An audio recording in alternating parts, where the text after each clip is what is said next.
This episode is brought to you by PhysiVantage, the official climbing nutrition sponsor of the Nugget Climbing Podcast. PhysiVantage is the leading brand in climbing nutrition, with more than 40 professional climbers now using PhysiVantage products daily to support their training and climbing performance. Visit PhysiVantage.com to learn more about their many innovative research-based nutrition products and supplements, including their revolutionary supercharged collagen. That's my personal favorite. I'm rocking the peach mango flavor right now. The performance-boosting Endure X and their delicious protein supplements, weapons-grade whey, and they have a plant-based protein called Powerplex. If you would like to feel the PhysiVantage, head over to PhysiVantage.com and use code NUGGET15 at checkout to save 15% off any full-priced nutrition product. That's NUGGET15 at checkout, and you can find a direct link to the coupon right there in your podcast app. This episode is also brought to you by Crimpd. This might be the best tool in the App Store when it comes to training for rock climbing. I've been wanting to work on my leg and hip flexibility for a weird heel hook move on one of my projects here in Waco, and I jumped into the app the other day just to see what they had, and sure enough, they have a hip and leg flexibility workout. It's perfect. It lays out the 4 exercises I should be working on. There's videos for each one that show me exactly what to do, and there's a built-in timer to tell me how long to hold each stretch. I hate stretching, and Crimpd made it feel easy. I'm going to do it again tomorrow before I try my project.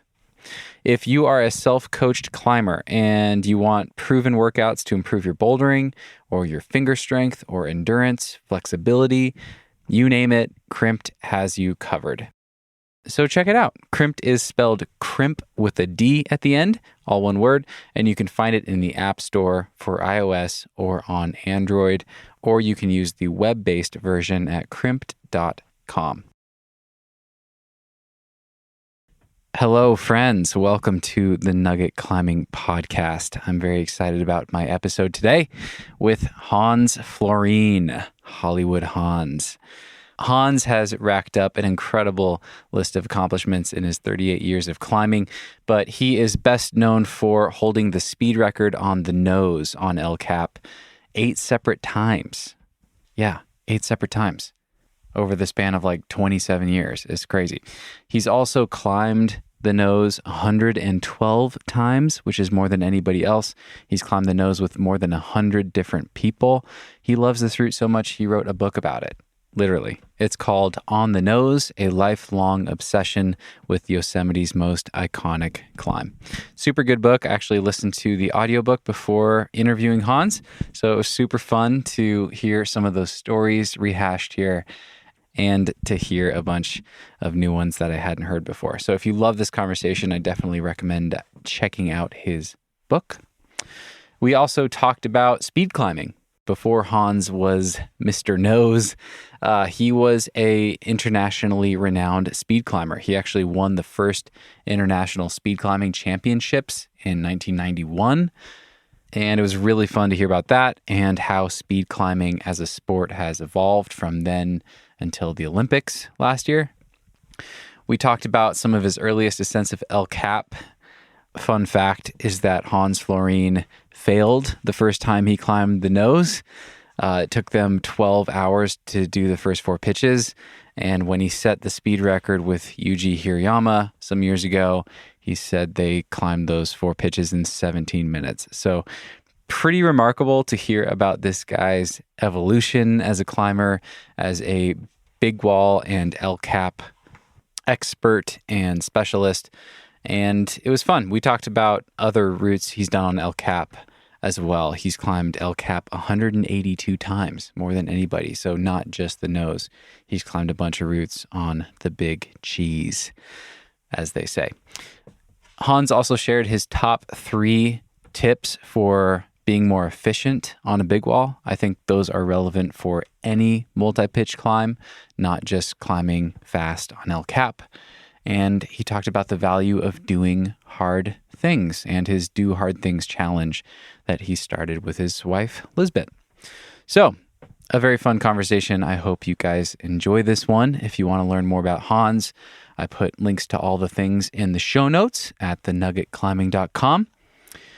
And that should do it. Without further ado, I hope you enjoy this wide-ranging conversation with Hans Florine.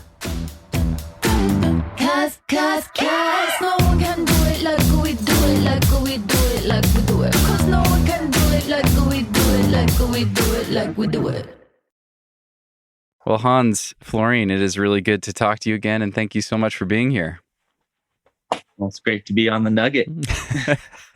I wanted to start off by asking you about your scheduling and about exacting time. And we had this. I had this written down on my calendar for 8:03 a.m. Mountain Standard Time. And that was because of a suggestion from you.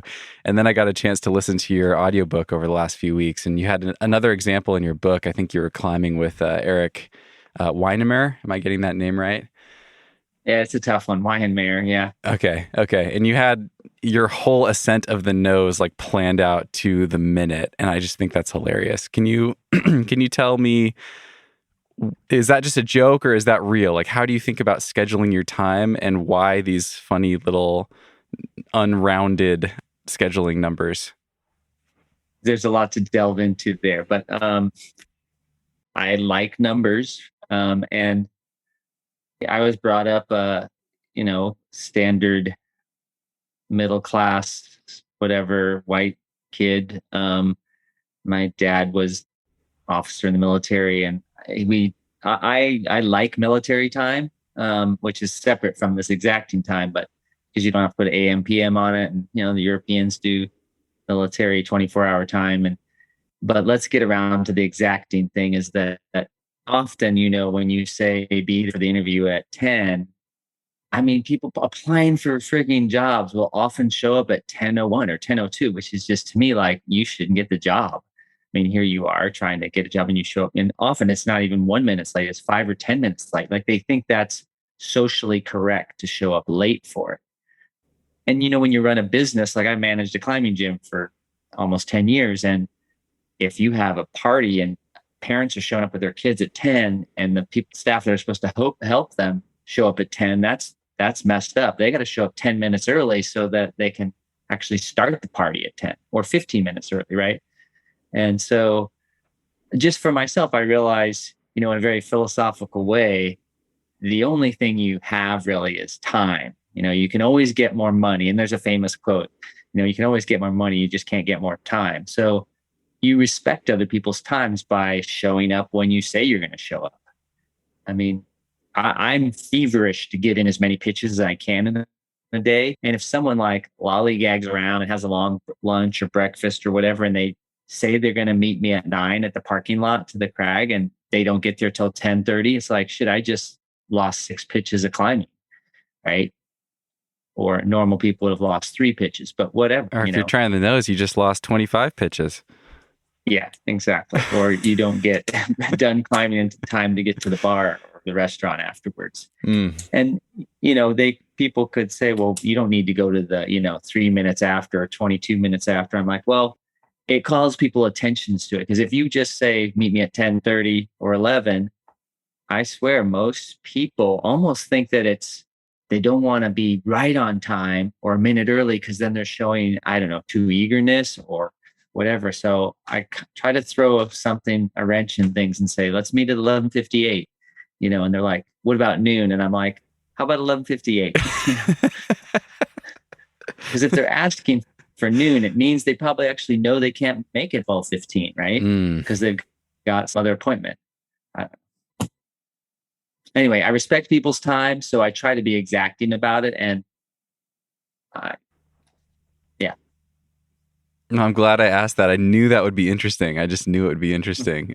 But it's funny. It actually reminded me of an old girlfriend that I had. She would always set her alarms like kind of funny like that, like it was never 6 o'clock. It was like 6:03, or it was never 7 o'clock. It was like 6:42 or 7:11 or just these random little numbers. She had like a whole list of these different alarms that she would use, and she would just kind of scroll through them and just like pick one that felt right for that day. And I started doing that after dating her. This is back when I had a normal job and had to set an alarm every day.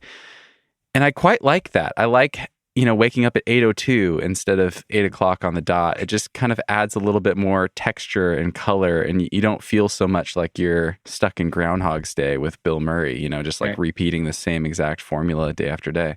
Nice. Yeah. But it's funny. I mean, I logged in here for the Zoom call at the top of the hour, had a few minutes to spare, which was quite nice. And then you literally did log in like exactly at 8:03, 8:03 my time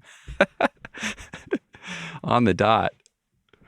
Well, in this new world of like most of your interactions are Zoom or some sort of virtual meeting, whoever's coordinating or, adminning the meeting, if they signed on right at 10, most people would who also signed on at 9:59 or 10 or whatever, you don't have it open yet. So right. As an admin for these meetings, you actually need to be there and kind of do your little AV checks and make sure everything's working, technology, blah, blah, blah. You should anyway, at least 4 or 5 minutes before, so you have time to troubleshoot things, unplug your router and replug it back in, whatever it is you got to do. Right. Yeah. I want to ask you this. So you've also traveled a lot. You've traveled all over the world. I have some specific questions about travels that you've done. What is your relationship with time and scheduling when you go to some of these other countries that just treat it differently culturally? Like if I don't know if you've been to Spain, but you go to Spain and try to tell someone to show up for dinner at 9:03 p.m. or whatever, and who knows when they're going to show up. Have you experienced that or struggled with that? I'm aware, and I'm a chameleon where I go. Maybe a little bit too far that in things not regarding time, but like I enjoy and get into the Spanish not eating dinner at 6 p.m. or 5 p.m. or 7 p.m. They eat dinner starting at, they start ordering their dinner at 10 p.m. and who knows when they're going to get done. But I'm pretty good at that sort of chameleon lifestyle, changing to where the people are. The first couple nights, it's pretty painful. You've gone to sleep at 1 a.m. and sometimes they get up to go climbing at 7 a.m. and then you got to do that. Wow. How do they climb so damn hard? What's up with that? That's crazy. Probably good wine. I don't know. Yeah. Well, as you would expect, as people listening would expect, I have a whole list of questions about El Cap and about the nose. You are Mr. Nose. I mean, you've climbed El Cap 182 times. Is that correct? Have you done it since we last talked 3 weeks ago? No. Okay. No, it's not good weathers. Although I heard that there's a bunch of people up there trying to do the Red Point hard stuff on all the free routes there, which to me is just totally not my bag. But when there's, of course, the Dawn Wall got sent in January back 2014 or something. And it's highly unusual to get, a week of clear weather in January. But that's what people shoot for now because it's just crisp, dry, cool weather. Got it. And I'll call this out for all the, there's always people that want to criticize you. I've actually only climbed, quote unquote, the real big wall routes on El Cap 162 times. But I count the East Buttress. I've done that 13 times now, and the West Face like 12 times. So, yeah. But man, count on you to know. Tourists don't know the difference. Totally, yeah, and count on you to know the exact numbers. How many of those ascents were or have been on the nose, the route, the nose itself? 112 ascents on the nose, and so far, no one's downgraded that as not a real big wall route. So that's good. Yeah, I don't know. It's been climbed in less than 2 hours.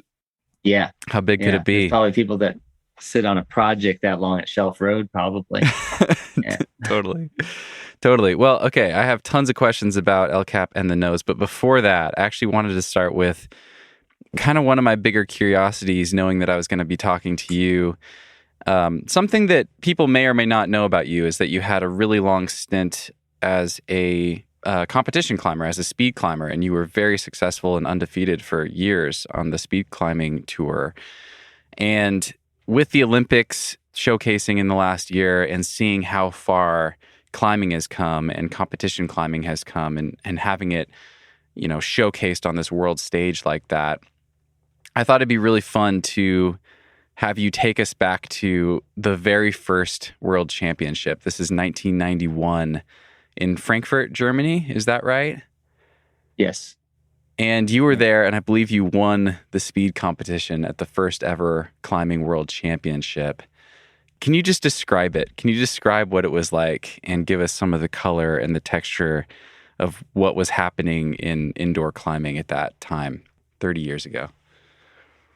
Yeah. Well, that was my first trip to Europe, and me and all the other Americans that were there, maybe the exception of Robin Erbesfield, because she'd been there a season before us, but, Nancy Fagan, Ian Powell, Doug Engelkirk, Steve Schneider. Steve Schneider had been once before, but and then there was like the Kevin and Kelly Wilson twins from Canada.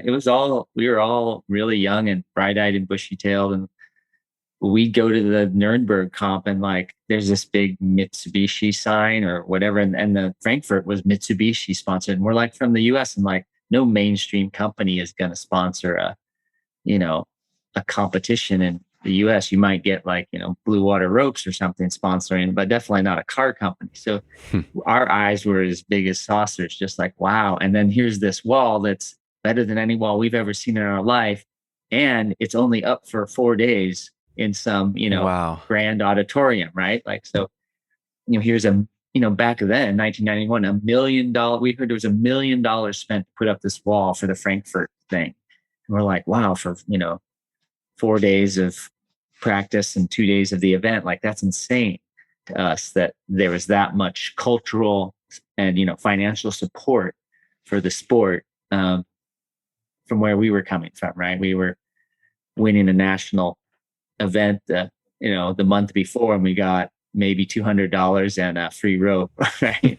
And here's these, I think the year before we had heard Lynn won a car actually at the Nuremberg comp, which was just crazy, right, to us. Wow. So yeah. It was quite a jump shift in cultural just acceptance of what we were doing, right? Mm-hmm. And you don't have in climbing the Tiger Woods who you would never run into if you go to a putt-putt course or a golf course. But in climbing, I had already kind of jumped out of my yuppie job, went in a van, and here I was camped next to Bobby Benson, who was arguably, one of the top 3 women's names in climbing in the world, certainly in the US, right? And like, wow, I'm camping next to her and cragging next to her, right? And our first year in Europe, Lynn Hill invited us over to boulder on her bouldering wall in her home in Aix-en-Provence area. So we weren't so much starstruck because, the sport allows for that, right? It allows for you to climb next to your hero. It would be unheard of that, Alex Honnold would come to your local gym, right? Just and be working out there because he's on some film shoot for National Geographic or something. And he probably would say hello to you if you said hello to him, right? Right. But we still were psyched to be with the number one people. And as a, American melting pot boy, I was still enamored with like, oh, I'm, hanging out with these French people and German people and Japanese people and, all speaking English, and I can talk with them. And it's just kind of super exciting. And, leading up to that, speed climbing, they were still trying to figure out what to do. Trying to get back to your question of like what the whole scene was, but I went to, I think 2 World Cups before that. And one of them was you come out, we were in an isolation zone, just like difficulty climbing. You'd come out and you'd race up this, it's probably like a 512 or 7A plus to them. And, it's going to take not, the guys now take 5 seconds to get up a wall that high. We were taking, 50 seconds, a minute, minute and a half, whatever. It might have been, 7A, 6B plus, 11C or 11D, but it was hard, right? And we didn't know. We just were trying to get to the top and not fall off, because you're disqualified if you fall off. And I went out and did it. And then at the end of the round, they take the top 8 and they put you back in isolation. And then they take the top 4 and they put you back in isolation. So it wasn't a head-to-head thing. They're just trying to figure out what speed climbing is. And each time I was stunned, they kept telling me, like, you're the fastest time. And I'm like, I was crawling up that thing, but you know how it feels like but I just rushed enough that I won that thing. It was down in Clusone, Italy, I think. And I think I won one in Germany. And when we got to Frankfurt, everyone goes, well, Hans, now you're not going to win because Rakhmatov is there from the Eastern Bloc countries and he's never lost. And then someone goes, well, actually, Rakhmatov lost to one person. He lost to Jackie Goddard, but he's going to be there too. And so I hadn't ever competed against either of them. And I was just like, oh, I guess I'll take, third or fourth or fifth or whatever, because all the best people will be there. And I think I got really lucky is that I didn't have to go against Rakhmatov, how they do. Like seeding. Indians. Now there's 4. Yeah. So somehow it worked out that I don't think I had to go against him in the semifinals or whatever. I went up against somebody who would have been 4th, I guess. And so in the finals, I got to go against Jackie, and they didn't have the thing now where there's 2 exact same routes. They had routes that were pretty much completely different. But I think they made them about 11 plus, right? And it was pretty much consistent that one of them was a little bit harder than the other. So you'd go up and then you'd switch routes and you'd go up again and you'd add your times. Ah, okay. And at the end of the first round, usually the person, I forget which route was harder, but say the one on the right was harder, that person would be a second or more slower than the other person, and they'd switch, and then their times would be almost the same, right?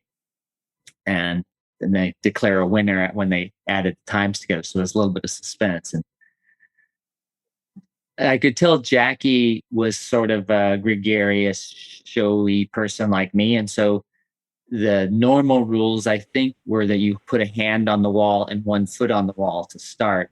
And me and him were like, well, this is kind of fun. Let's start a meter back from the wall. And when the gun goes off, we'll jump up and go do it. I'm like, okay. So it was pretty, I'm just kind of painting this picture of just how kind of wacky, friendly it was. It wasn't this serious, Olympic gold medal thing and podium and the pomp and circumstance that you would have in Olympics. It was more just, let's goof around. And sure enough, he was on, I think, the faster route first. So he won the first thing, and the crowd was Germany. So it wasn't really French or English. So everybody cheered for both of us.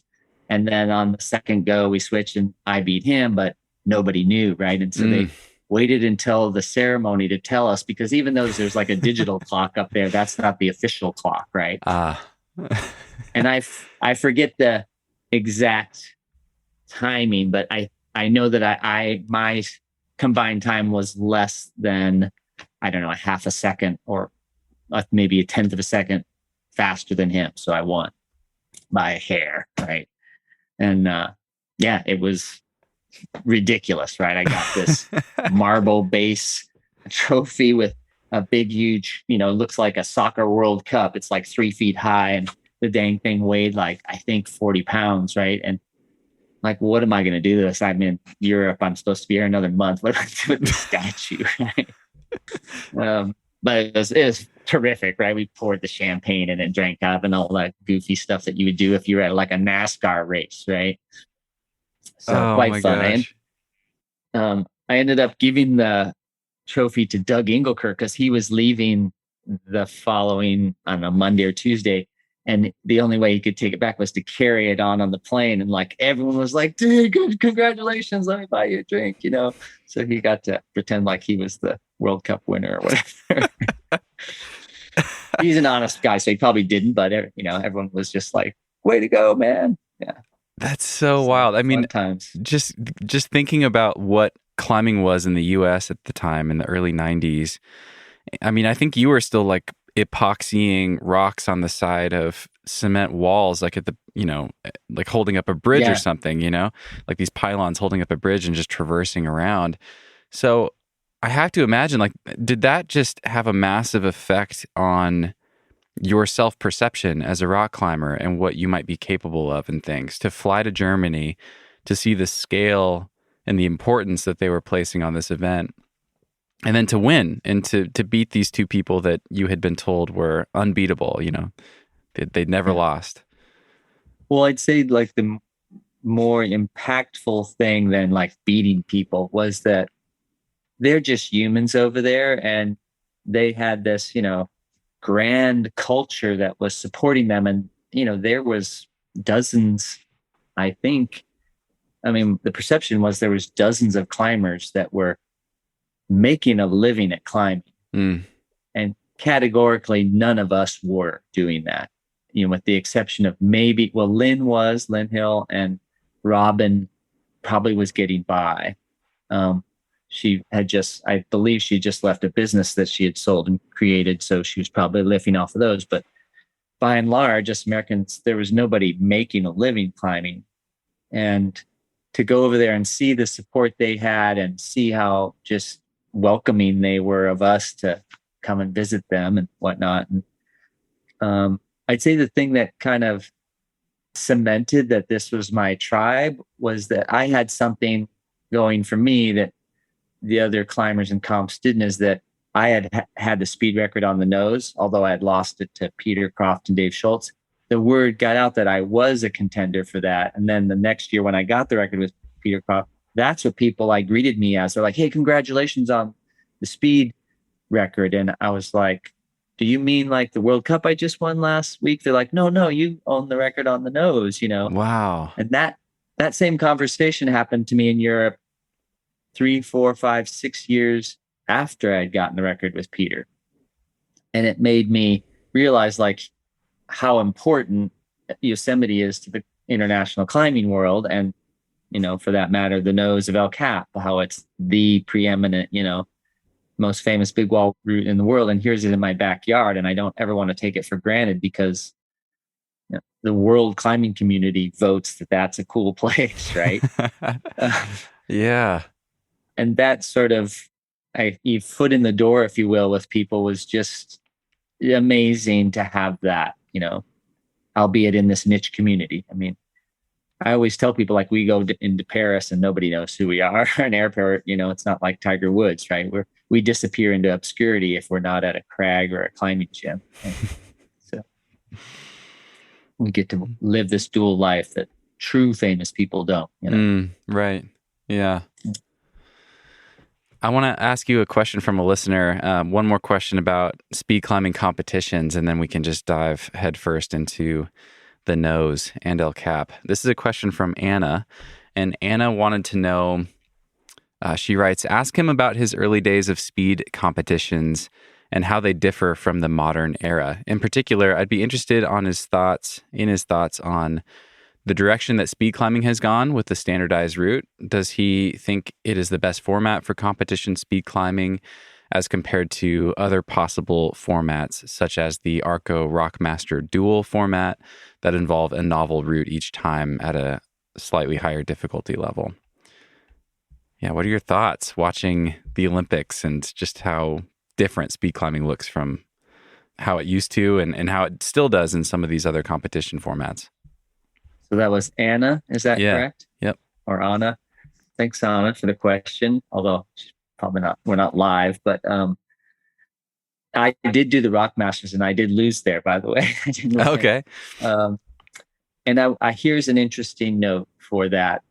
Again, we'll go on these tangents, but when I took third place at the Rockmaster, it was my first time at the Rockmaster. They invited me because I won the Frankfurt World Cup. Jackie had won it every year prior to that, which I think was three or 4 years running before that. And Rakhmatov took second, I think. And I believe some new Russian took second and Jackie took first. So I took third. But I won 15 million lira, which was, this is before the euro dollar. which I was just so psyched. There's these beautiful colored bills and stuff. And that worked out to, I think, about 1,200 US dollars. Oh, wow. Right. 15 million lira. And like, that's more money than I'd ever won anything. Right. And it was for third place. It wasn't even for first. Right. So I was able to live for a couple months off of that in Europe. It was really nice. And they do have routes that are similar to each other. Rockmaster back then. I haven't been to Rockmaster since, I don't know, 97 or something. So I don't know what the format is now, but then they tried to have similar, exact same routes, right? And their little thing at Rockmaster is the anchor point is something like, I don't know, 3 meters below where the finishing hold is that you tap. So when you jump off the wall, you actually have to leave the wall to jump up and tap the buzzer. So you're in midair, and now your anchor point's 3 meters below you. So you take this huge whip, which is part of the whole experience, right? Wow. And it's pretty like your first go up there doing your practice run. You're like, you get to the top of the hold and you're like, holy shoot, the buzzer's like a meter above me, right? So you have to dyno for it and catch air, and you're going to go for this big whip. And you look at the belayers and they have this loop of slack just laying on the ground. It's like, great. So you really got to kind of get into that silliness there. But to comment on like what they do now, I know Jackie Gotta helped, if not solely choreographed how the route is now for the fixed route. I get the reasoning was so that year after year they could say, hey, did you ever beat the world record compared to, kind of like the 100-meter dash. Are you as fast as Jesse Owens, back in 1930s? Well, yeah, it's a flat track, and there's our track and field things. You got to have certain wind ratings and stuff. But I think their reasoning behind making the route the same forever was that they could compare. And I get that, but I kind of wish that they hadn't done that, because I think part of the skill of climbing, and not just speed climbing, but climbing, is to learn how to read a route, be decisive, and execute whatever is required, right?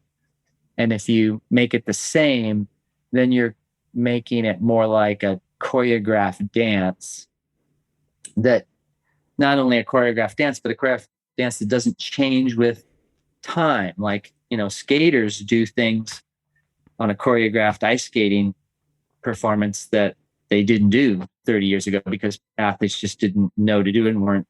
It's not that they weren't fit enough. They just didn't have the knowledge to do a triple gainer or whatever it is. And now we do things, climbing that we couldn't think of doing back in 1995, right? And maybe even when the route was fixed, I think was 2009 or 8 or something like that.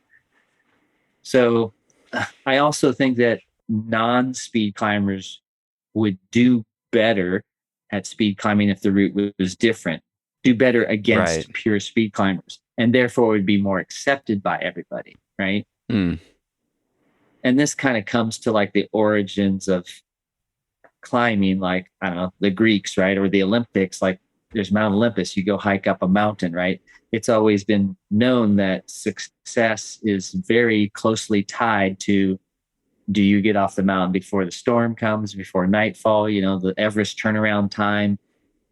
Your speed is integral to success. Not only that, but your decision making, right? So for those reasons, I if it was up to me, I would have the Olympic or World Cup speed route change every event, not every year, but every event. Since they now have this regular, I guess, credentialed wall that's 5 degrees overhanging for 12.5 meters, great, put it on there, but change what the route is. Might favor one person over another different times, but hey, that's what climbing does. It favors some people over others on different routes, right? So yeah, it is so interesting that we may be just locked into this thing. I don't know how much thought Jackie put into the route, like probably a lot, but I'm sure he didn't expect for it to be the speed climbing route for ever, for the rest of time. So it's an interesting idea. Yeah. Let's back up a step. This is not going to be chronological. but I'm really glad we captured that. And I would love to hear now, going back to the big walls in Yosemite. Of course, there's your first trips up the nose. I want to hear about those. But I believe your very first time climbing El Cap was on the Salathe, 1986. So 5 years before going over to Germany. And you told me a really interesting story about that very first time on the wall when we first talked. Can you describe that first trip up El Cap? It's just amazing to contrast that with what you've done, you know, in the last 35 years on that chunk of granite. But I'd love to hear about the very first time. So I would have been climbing just barely 3 years then. And the majority of my climbing was Joshua Tree one pitch climbing, where we couldn't actually afford the gear to lead most of the routes. So we would just buy, 50, 60 foot pieces of webbing and go around top rope everything in Joshua Tree. It was pretty rare that we led anything. And in Yosemite, you don't have that choice. And I had made trips to Yosemite, and I would mostly stick to, Green Jag and Mr. Natural. The first pitch of Serenity and Sons of Yesterday, we would go and do the one pitch climbs, and we'd only buy enough gear to do the routes we wanted to do. Like Mr. Natural was really a cheap climb to do, even though it's a hard 510. It's like all you needed was, size, whatever, 1/2 inch nuts. And so you could do it with 7 nuts. And maybe me and my first partner teamed together, and we bought a number one friend. So we had one friend with us, but I didn't have the experience of going up multi-pitch routes very much, right? Unless it was like a 5, 7 or 6 or something. And my sister, who was in med school and military, had accumulated some friends, and one of her friends was a climber. He happened to be a doc and a special forces guy. His name's Winston Warm. And I don't know if I wasn't intimidated by him, but I'm just like, he's, special forces guy. He can do anything. He's like a green beret, right? Or something like that. Yeah. He can start fire with rocks and a twig, right? So we'll be fine. But anybody who knows anything about big walls, that, doesn't matter if you can kill somebody with a straw or a pen, it's not going to help you up on a big wall. But we went up, and, after climbing a bit, I realized like my free climbing ability was probably about the same as his. I think he had a good bit of more logistical skills about handling the ropes and the gear. And we're just like, I just followed his lead, so to speak. Let's go do the Salathe because there's ledges on it. We'll be fine. And we didn't know that the classic was to go up the free blast and then wrap down and come up the next day, or we just didn't want to do that, or didn't have the ropes to do it. Maybe we just blasted off from the ground and thought, we'll do this thing with one bivvy, maybe 2. And we thought, we'll get to these certain ledges. I think the sewer pitch is just below that, or just above that. There's a really nice ledge to get on, and we thought we would get there, or El Cap Spire or something. Sure enough, we get to the hard pitch right below El Cap Spire, the 513, which now most people go around to do free ride, or the off with, which we didn't know then. But nighttime falls. I'm halfway up this 513 pitch. Of course, we weren't free climbing. We were just aiding it, but we didn't bring headlamps because we didn't have headlamps. They existed then, of course, but we just didn't bring them. We thought we'll just stop climbing when it gets dark, I guess. Well, we were halfway through this hard pitch, and the anchor we were belaying from was a very sloped, you can't even call it a ledge. It was just a slope. It's on top of the ear. And I couldn't proceed in the dark anymore. I was basically feeling my way up. I had met Eric Weinmeyer, so I didn't know that blind people could climb then. So I just lowered back to the ledge at 8 p.m. at night, and we just hung in our harnesses all night. Kind of sleeping, but kind of not, because your legs fall asleep and you have to move them and then move again. And I mean, thank goodness it was, mild weather, but we basically didn't get any sleep, and it got light enough. Finally, we got going again, and sure enough, the alcove is right there, 30 feet above where I stopped. Is this beautiful giant ledges we could have slept on, but we couldn't get to them. Right, we're just total bumblings. We just didn't know, so we suffered below this, kind of oasis ledge, if you would. And the next day, same thing happened. We get I was in the middle of the head wall, I think, or Winston was, and it gets dark and like there's nothing we can do. So we lower back down a rope length and a half to Salathe ledge, which is, again, to call it a ledge is a bit generous. It's probably the width of a good encyclopedia and maybe 4 feet long. And we kind of curled up together, spooned, and shivered on that ledge for the night. And woke up the next morning, climbed. We made it to the top, I think, in the late afternoon. And I think we ran out of water like that morning or something. So it wasn't like 3 days without water. I think it was just that day. But then there's, a normally hour and a half, 2 hour hike off. It was probably 4 for us because we didn't know the way and we were exhausted. My mom saw me, like you could see her drop. They happened to be in the meadow when we came out because it was like there was a family vacation going on or something. And yeah, she was visibly scared by seeing how thin and drawn, I guess, my face was. From 3 days on the wall. Yeah. Wow.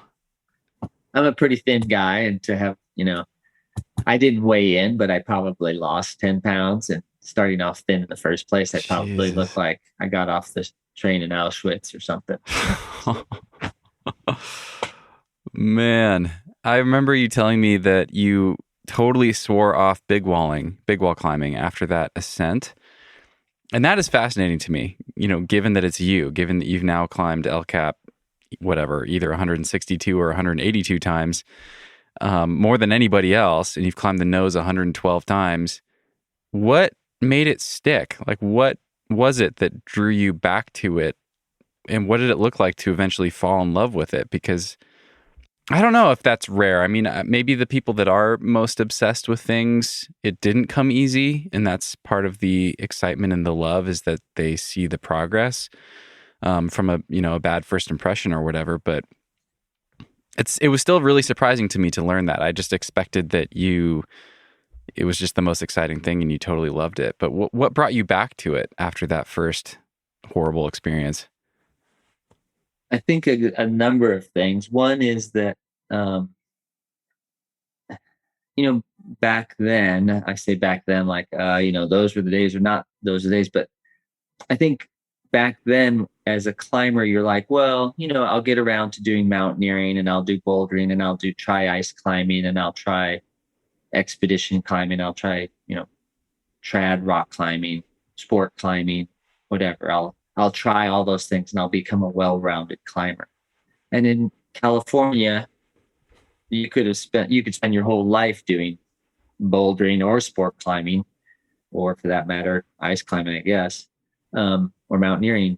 But it just seemed like Yosemite's here, and like to be a California climber, to not climb the nose, and for that matter, like the regular Northwest face of Half Dome, is like this just obvious hole in your resume. I don't really want to call it resume, but just in your climbing experience. And I'm like, got to go do the nose, So even though I was kind of not excited after the Salathe ascent, I mean, I basically coined it vertical camping after that. It's a ton of work to vertical camp. And I felt like I got to do the nose. And a couple of years went by, and I teamed up with Mike Lopez, who was a track and field athlete at Cal Poly San Luis Obispo, along with myself. And we were both pretty fit. So we're just thinking, got a couple more years of climbing experience under me, and I'm a little more fit and understand. And, we went up and completely failed on the nose, even though I had, 2.5 more years of experience. We completely failed. What does failed mean? We didn't die, and we actually didn't get hurt. We just got 4 pitches up after 12 hours of climbing, which is insane when I think about being on a single pitch for 3 hours. I couldn't bear it now. But I know that how fast would you be able to climb those 4 pitches nowadays, or how fast have you climbed those 4 pitches? Well, my best time was 17 minutes with UG. Yeah. From 12 hours to crazy, 17 right? minutes. Yeah. Wow.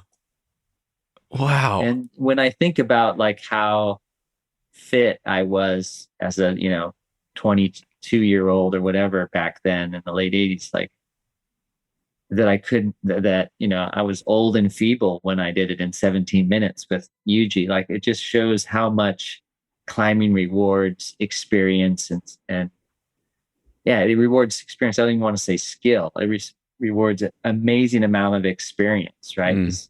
I probably could do as many pull-ups when I failed that first time as I did when I was with Yuji.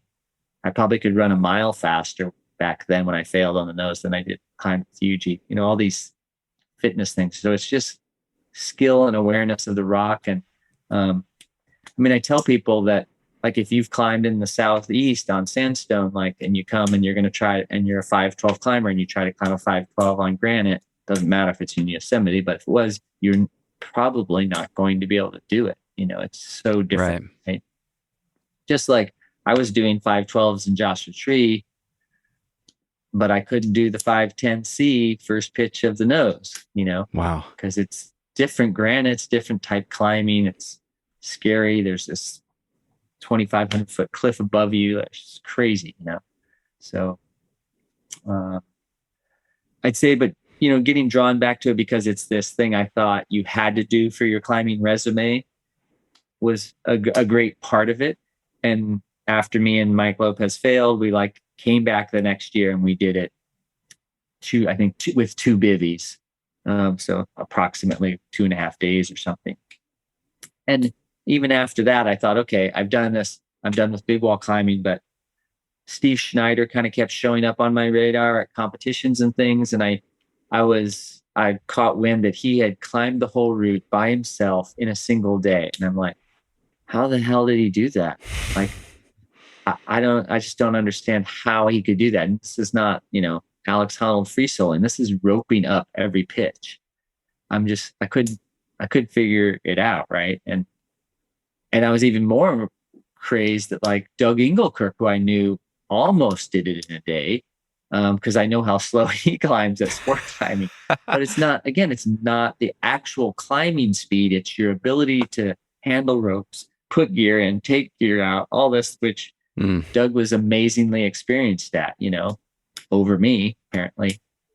And so I asked Steve, like, hey, let's go for the speed record on the nose, which, you know, looking back was completely insane for me to ask him with his legendary status and experience on El Cap. And I had been up it twice, you know, and barely, right? And the only reason he said yes is because he thought this wonky blonde-haired dude, Hans, was going to team up with somebody else to do it, you know? What was the speed record at the time? What were you trying to beat? Well, they hadn't really recorded it exactly, but we figure that it took Peter Croft and John Backer about 9 hours to do it. And that was when they did Half Dome and El Cap in a day, right? So they weren't going for the speed record. It's just we figured they probably had the fastest time. I think actually Xavier Bongard from Europe had the record at 9 hours and 5 minutes with partners. So, yeah. Peter Croft told that story in the conversation I did with him a couple of years ago. And it was just like the result of the first time he ever took a rest day, basically. Like, Backer convinced him that rest days are helpful. And he's like, I don't know. But he talked him into it. And so he just laid in his tent and ate saltine crackers for an entire day. And then they just, you know, climbed Half Dome and El Cap in whatever, 18 hours. Yeah. Just incredible. I would imagine he takes rest days now. But yeah. Like He does. One of my other, you know, in case Peter's listening, one of my favorite stories I hear from Peter, and maybe you talked about it, was that I don't know if it was the North Face or somebody, like, friends talked him into going to the Himalayas to do something, or the big mountains over there. And they're like, what did they say? Most people lose weight when they go on these expeditions, right? So they told him to eat a bunch of food and gain weight before he goes, right? Uh-huh. And so, yeah, I think this is typical of alpinists, that they lose weight because it's hard to eat at altitude and stuff and all this, right? And so, hey, you're going to lose weight, Peter. And so he's like, all right, I'll gain some weight. And so he eats and forgive me, Peter, if I get the story wrong, but he gains a little bit of weight, tries, and then he goes on the expedition. Like, it turns out that, like, you're hiking for miles and miles to get trekking into this, that, and the other, and all these people are getting exhausted and the rest of it. But all this hiking and stuff, that's what Peter does. Mm-hmm. So while everybody else was exhausted and tired and couldn't eat, like, he was like, I need to do something. You guys aren't doing enough activity for me. So he gained weight on the expedition, apparently, because everyone was just sitting around with nothing to do. So he ate, I guess, classic. Like, nobody had enough activity things for him to do. So oh my gosh. Weight. Yeah. An expedition to the Himalaya was lower than his like baseline of output. Yeah, exactly. Incredible. It's kind of like Alex Lowe doing pull-ups in base camp. I'm sure Peter was like trying to find a tree branch to do pull-ups on or something, going crazy. Yeah. Oh man. Okay. I reached out to Craig DeMartino last night and got a text message from him this morning. I told him that you were going to be coming on. One of my favorite conversations I've had on the podcast, for people that haven't listened to that one with Craig, it's episode 91 if you want to check it out. But I just want to listen to it. Oh, you did? Great. Yeah. Well, he told a hilarious story about climbing with you that we can come back to. But I want to ask this very simple question from Craig, because it really gets to the heart of Hans Florine. Like, what is it that makes this guy tick? And Craig just wanted to know, what is it about the nose that so captivates you? What is it about that route? I'm holding up the book now for you to see, right? On the nose. The book. Yeah, you literally wrote the book. And if you stand in El Cap Meadow and you have your back to El Cap, I can't go on a tangent, but if you have your back to El Cap and you look at Cathedral, that would be the most incredible cliff you've ever seen anywhere. Like, it's amazing, right? And it would be, everyone would climb the cathedrals like crazy if it wasn't that El Cap was on the other side of the valley. But looking at El Cap, it's more than a mile wide. It's this giant thing. And every single day, the sun shadow line, it goes right up the nose. And in the late day, Salathe side is all lit up, and the North American wall is all in the shade. And in the morning, the reverse is true. But it's always drawing this line straight up the middle. So it's not only the very definitive south buttress of this amazing cliff, but it's the sun shadow line, and it's just really easy to point someone, oh, where does the line go that you climb? Well, right there up the middle. And it's the longest, toe of the rock to the top anywhere along the wall, without being, I don't want to say contriving, but without wandering around a bunch of cracks and stuff, just kind of going straight up the most straightest line you can. It's the longest route. So as an aesthetic thing, it's amazing over anything I've seen anywhere in the world. If you want to just count, like, there's cracks, there's face, there's wide, there's thin, there's steep, and there's slab. Like, it has all those things. There's logistics, like a crack ends and you have to figure out penduluming over to another one. There's just all these different things that a big wall can throw at you, from a bolt ladder to a thin crack to a wide crack, right? And it has big ledges to sleep on. And there's sections where if you don't climb far enough, you're going to be not sleeping on a big ledge. So it just has everything. And I'll say this, the most important thing it has is the unknown. I've failed to climb it 14 times now, arrived at the base, planning to get to the top, and didn't make it to the top. So, oh, really? I think that's important for climbers, is that the outcome needs to be unknown and a challenge, right? Yeah, that's interesting. I didn't know that, actually. And I'm curious, I'd love to hear what some of the reasons are, because that first time makes perfect sense. You go up 4 pitches, it takes you 12 hours, and you're like, okay, we got to be better at this before we try to go up this whole thing. But then you succeeded the next year, and reading or listening to your audiobook, it's just this string of experiences, like a little faster and a little more adventure, just speed climbing the thing. I wouldn't have guessed that there were 14 times in there that you hadn't succeeded. What are some of the reasons that you didn't succeed on some of those attempts? Mother Nature, some of them. I went to the base, I think, the first week of December with Greg Murphy. And we got, I think, to the top of the second pitch, and it was cold. And we're like, okay, it's cold, but Greg has done the nose in a day numerous times by then, and I had too. This was probably late 90s. And we hear this rumble, and then we look up and we see just giant sheets of ice coming down. And, you know, Tommy Caldwell explains this in his Donwall thing, like they tried to put this sheet up thing to block the sheets of ice coming down on. And we actually had forgotten our helmets, or I think one of us had, and we just tunkered close to the rock, and just giant shards of glass ice broke all around us, and somehow miraculously just little spin drift hit us.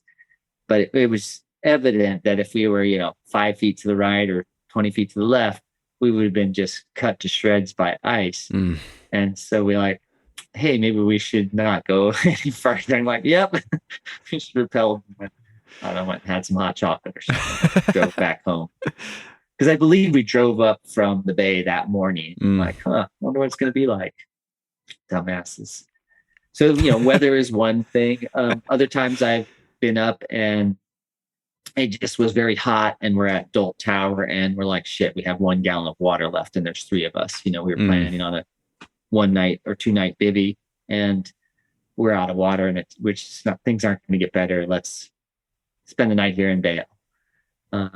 Other times I've gotten as high as past the Great Roof with Jim Herson, who I actually later went up and got the speed record with in 2002. But we went up there kind of recon climbing, and he says, oh shoot, I got to be back for something for his kids. Now Jim's known for being a bad dad, by the way. But this particular time he's like, I got to get back for something. And we calculated, like, is it faster for us to race to the top from here or come down? Let's go down. So we rappelled all the way from the Great Roof. Wow. Just variations on that same thing. I've taken too long to get into the stove legs with a haul bag and stuff, and said, we're not going to make it. Maybe we'll bivvy at Dolt and then come down, or maybe we just leave all our water there and come down that night. But basically variations on that theme is that we're out of water, low on water, it's too hot, it's too cold, something like that. And, this is after I had climbed it in, 3 hours with Yuji. Wow. So yeah. Imagine the frustration. Here I am with a, 80-pound haul bag and totally competent partners, but it's just the middle of the afternoon and it's 99 degrees out, and just like your enthusiasm just gets cooked, basically. literally cooked. Yeah.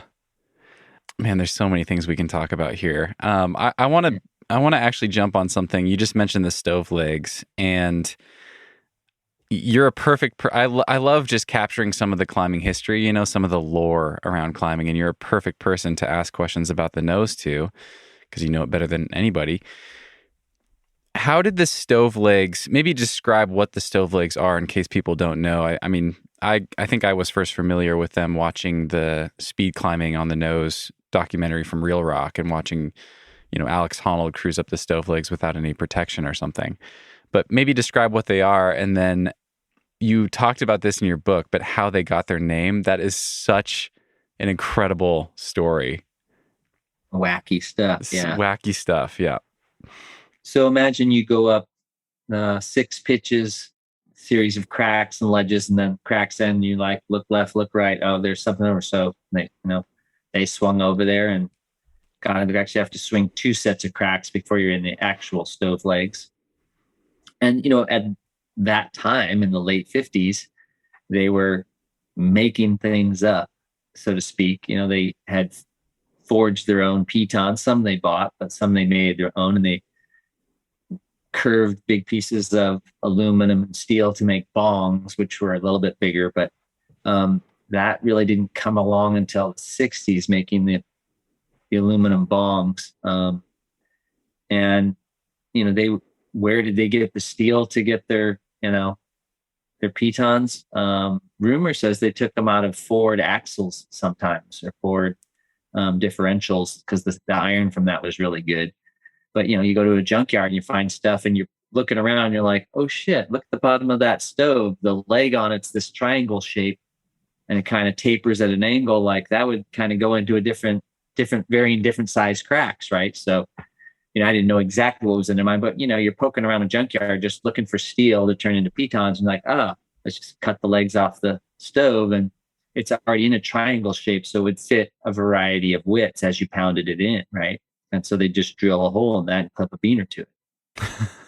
And there is this lingo of calling it the stove legs. Some people add the word stove leg cracks on the end, which isn't wrong, but it probably is a little bit better way to speak clearly to people who maybe don't understand. It's the stove leg cracks, but a lot of people will say, no, just call it the stove legs. But they're wide cracks that most pitons aren't big enough to go in. So you would need to create something larger. Certainly they'd use wood blocks too at times, but the stove legs worked out perfect size for it. Yeah. Incredible.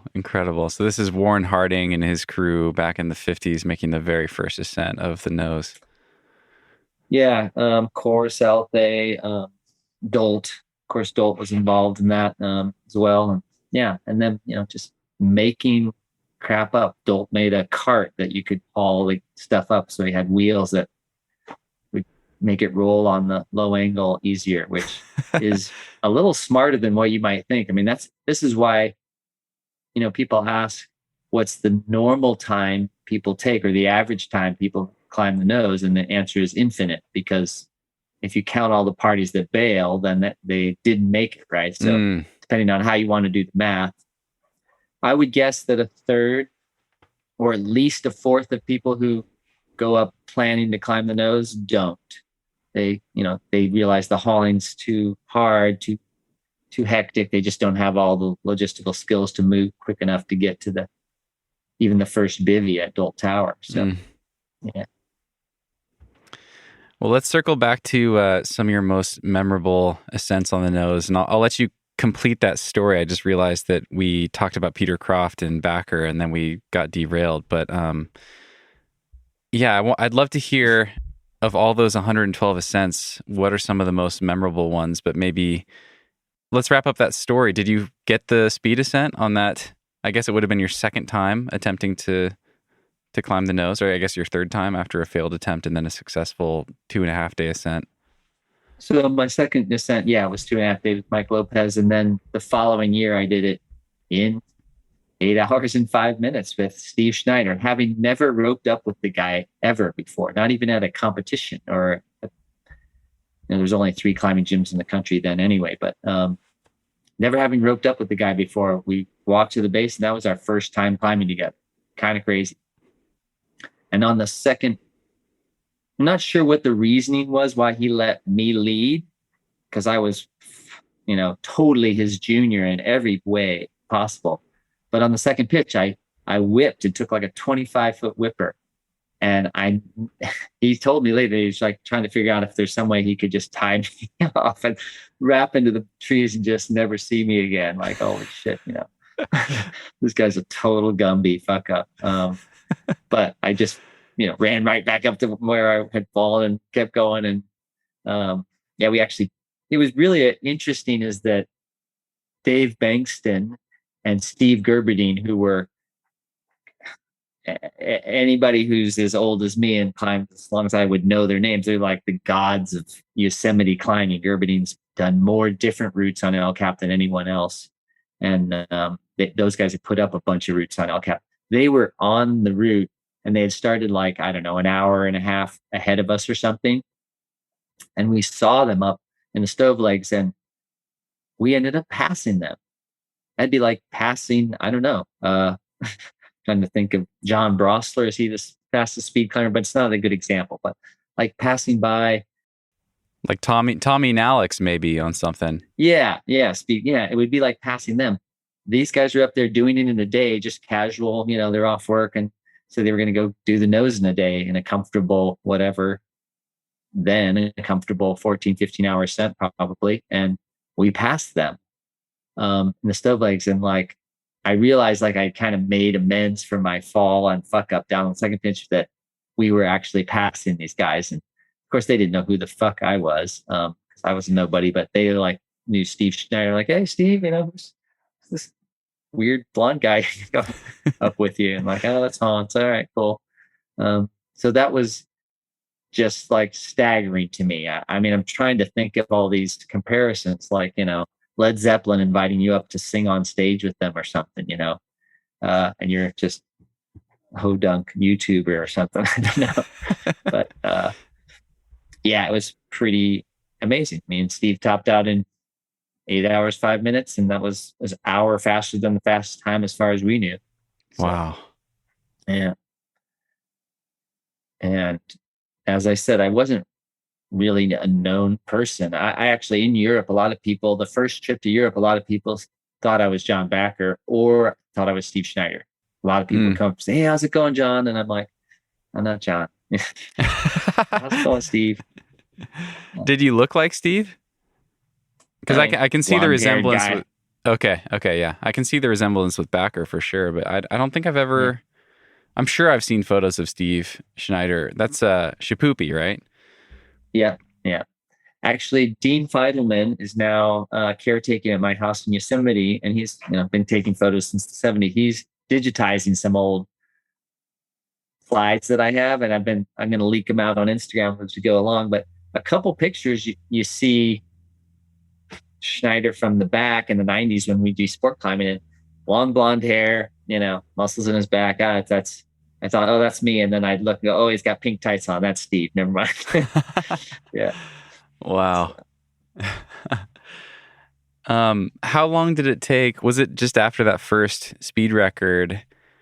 I guess, how did that become such a fascination of yours? Because you went on to hold the record on the nose 8 different times, if I'm getting that right, with like 6 different people. And for quite a number of years, for like a decade, it was Hans and someone, and then Peter and somebody, and then Hans and someone, and then, Dean and somebody, and then you and Peter together. Or what? I'm probably getting the order wrong, but...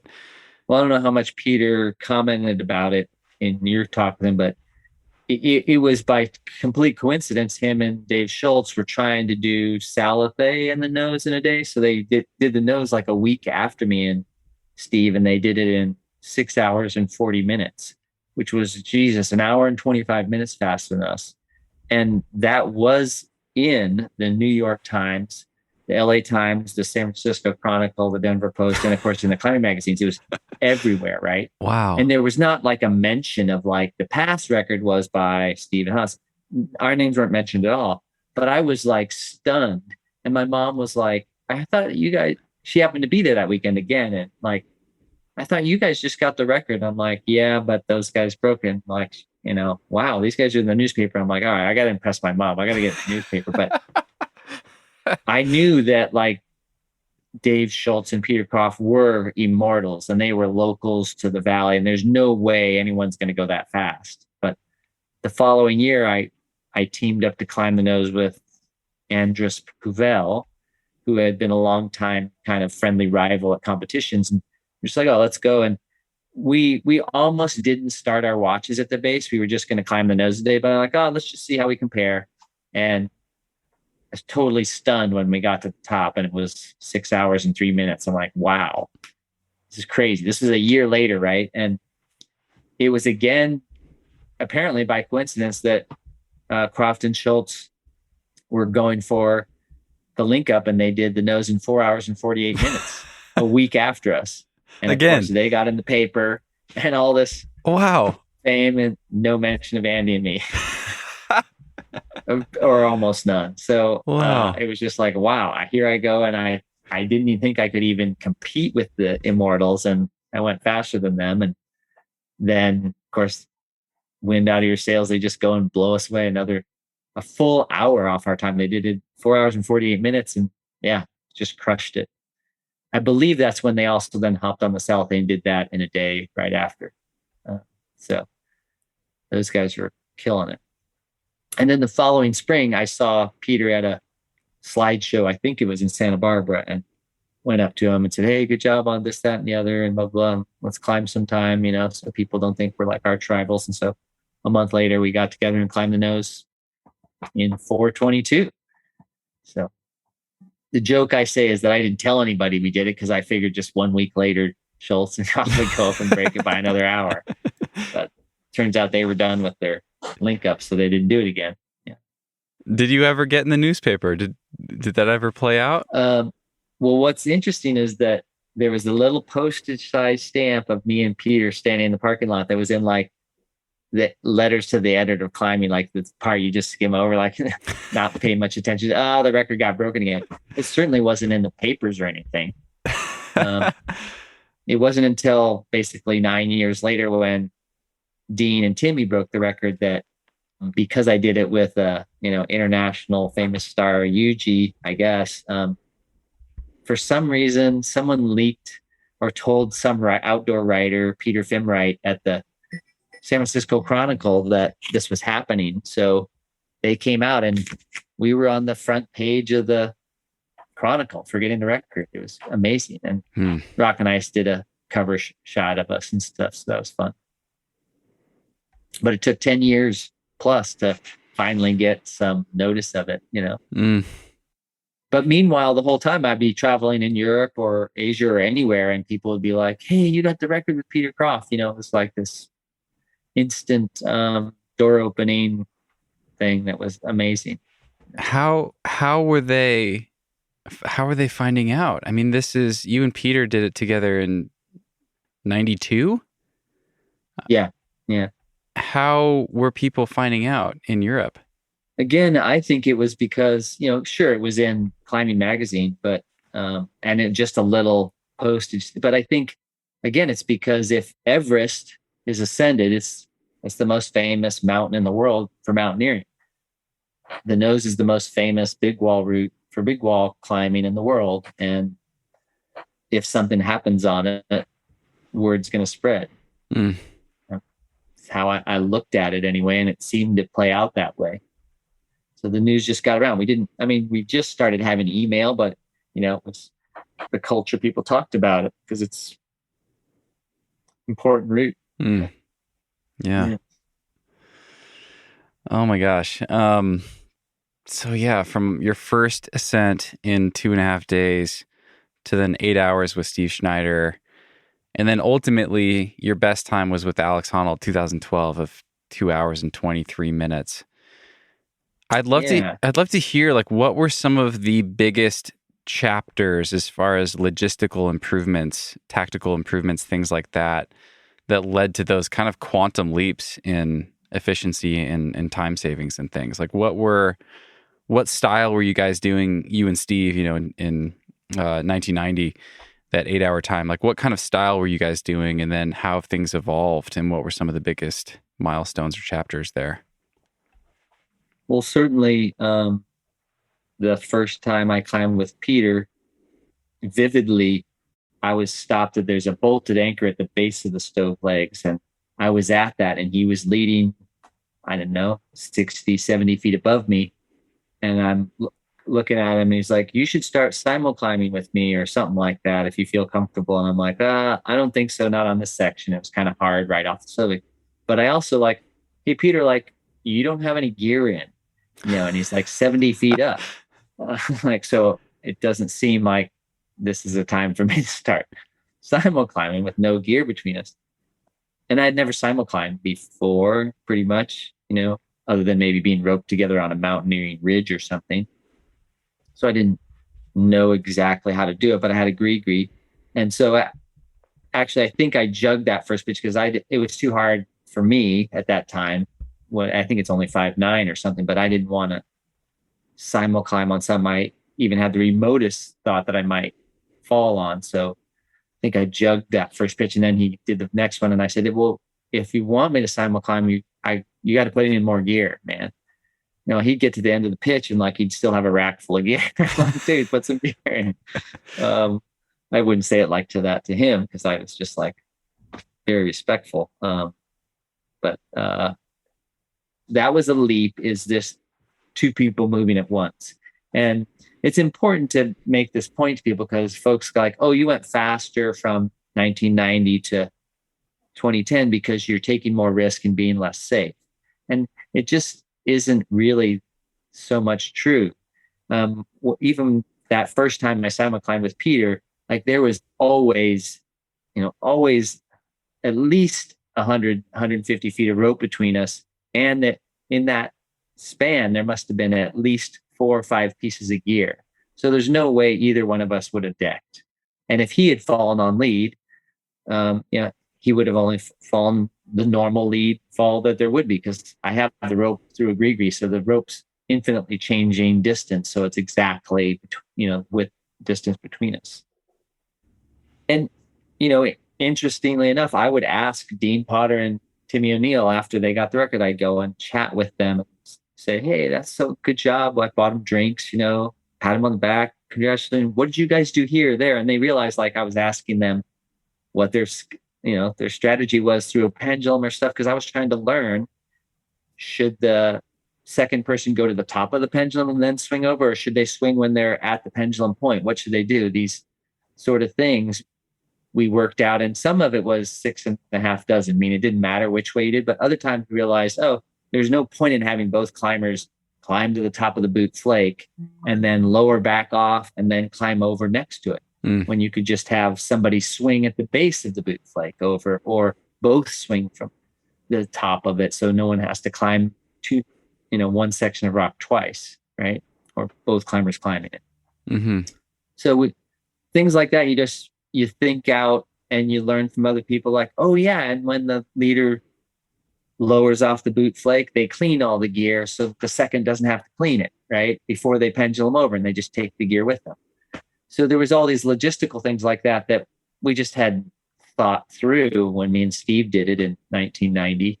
And those things might save 5 minutes here, 10 minutes there. And all of a sudden, when the record's now under 7 hours, under 6 hours, those add up, right? Because the route's 32 pitches long. So gosh, just even the fact of, instead of handing 1 or 2 pieces of gear off at a time at the anchor, you've clipped all the gear onto a rack and you just hand the person the new sling of gear. Like, you just eliminated, 3 minutes there. And 3 minutes times 32 pitches is, wow, that's, 96 minutes. Wow. That's a lot of time, right? Yeah. So it wasn't physically climbing faster, because, I would guess that Steve and I climbed when we were climbing and not fiddling with gear and messing around eating lunch and messing around changing gear. When we were just climbing between pieces, we probably climbed as fast in 1990 as I did in 2002. Really? Yeah. Yeah, fascinating. And, as I climbed with UG, we would simul-climb more and more and more each time we did it. I climbed the nose route, I think, 14 times with UG. And the first time we did it, we pitched out every single pitch. We did it in a day and a half with his buddy Kenji. And we're like, hey, let's go up and try to do it in a day and see how it goes. And we pitched it out and did it in really fast, working on free climbing it and stuff. And you just like, hey, we need to replenish the leader with gear every once in a while. So the first time me and Yuji did it in blocks, we did it in, I don't know, like 6 blocks or 7. And then we did it in 4 blocks. And then we did it in 2 blocks, I think. Or wow. 4. I think 4 was the shortest me and Yuji got it to. And then with Alex, I did it in, I don't know, 10 blocks the first time, maybe 8 blocks that time, then 6, then 4, then 2. Yeah. I don't know what Tommy and Alex did it in. I suspect they did it in 2 blocks, but I think so. Yeah, I think so. Yeah. And there's that film featuring their journey towards climbing it under 2 hours, breaking the 2-hour mark, Tommy and Alex together. And it covers some of the history, and it covers you and Alex climbing it together. And I love the part where Alex Honnold literally learns how to speed climb by reading your book and then goes and climbs the nose with you. It's just amazing. You literally wrote the book on this stuff. And I would love to hear, how relevant is this stuff in that book for what you guys were ultimately doing? Like, was it that detailed, or were you doing all these subtle little, slightly more risky or just more specific logistical, time-saving things that are relevant to the nose only? So I want to ask you that, and then I think it'd be good to cover just some of the general stuff in the book that, is relevant for someone that wants to do Naiad for the first time or things like that. But let's start with, how relevant is the stuff in the book towards what you actually ultimately did with Alex, climbing it in 2.5 hours or 2 hours and 23 minutes? Well, to be clear to the listeners, I'm not trying to sell any books, because the book's been out of print for like 10 years. Oh, okay. And I just pulled up on Amazon. It's $52. If you get a used one, it's $47. Right? And guess what? I don't see any of that money, because it's just they're used, right? And it's so crazy. I want to give a tip even to people that I won't make money on either, is that the first edition, called Climb On, is, it's 95% the same info. There's just a couple of stories that are changed in it. And that book, sometimes you can find, let's see, what's the cheapest one I can find right now on Amazon? Oh, $16. Oh, there you go. That's up. It used to be down below 10 sometimes, but yeah. So Inflation. Get Climb On, Skills for More Efficient Climbing. To answer your question, absolutely. There's tons of stuff in there that Bill Wright and I learned from each other, climbing multi-pitch 510s and climbing around Eldo and climbing in Yosemite. You guys co-authored that book? Right. Bill Wright, basically, he calls himself the king of 510s, or the forever 510 climber. But he runs all sorts of cool stuff. He lives in Superior, and thankfully his house didn't get burned in this last fire that went through there. But he has these folks called the Flatirons, Satan's Minions. They meet every once in a while, and they run up the first and second, third Flatiron and back down to the parking lot, and mostly soloing it. And he's just a total unsatiable climber for, he says 510 level, but whatever. He's great at everything. He's climbed the nose in a day, other people and myself, and he's a very gifted climber and athlete overall. And he just loves delving into sharing how you get this stuff done. He's raced up the naked edge in, I don't know, a couple hours or something. Now the record's down to something ridiculous by like 30 minutes or something. But there's tips in there, just like how to arrange your gear. Do you put the gate in? Do you put the gate out? Do you clip, if you have 3 number 1 Camelots or Friends or whatever your brand is, do you clip them together? Or do you clip them in a row on your rack, and why you might do that? Or why should you put them on your harness versus your rack? And there's just, this is kind of, again, I'm not trying to sell the book because I don't make any money from it, but I actually wrote the book with Bill after only kind of skimming Royal Robbins Rockcraft and some maybe AMGA guides, and almost everything in our book you could probably find in an AMGA guide or Rock Climbing 101 book. It's just that we talk about it, how it saves you time. We're doing it a quote unquote the same safe way that you would have it described in, Rockcraft, something. But I've seen these books, the Spirit of Mountaineering, like an encyclopedia, super thick. And even the How to Rock Climb by John Long that sold so many copies, it's a long book. And to get to where, like, how do I arrive at the multi-pitch anchor and then leave that multi-pitch anchor efficiently and effectively, it's not really addressed that way. It's just said, here's how you build an anchor somewhere. And then I do teach a lot of clinics, and I go through with people and show them and have them go through arriving in a multi-pitch anchor and then leaving it. And the logistics of how you could clip on top of somebody and get locked in, or clip underneath a haul bag and get locked in and not be able to get out of there easily, is stuff that really kind of got to experience sometimes. But we tried our best in diagrams and illustrations in the book to show how to avoid those things. And, Alex, of course, was clumsy as all heck and almost, dropped me off the route the first time, but otherwise we did fine. No, it's it's a nice honor that he says he learned stuff from the book and read it stuff. That's super cool. But, part of it is the struggle, and this is spelled out in the book.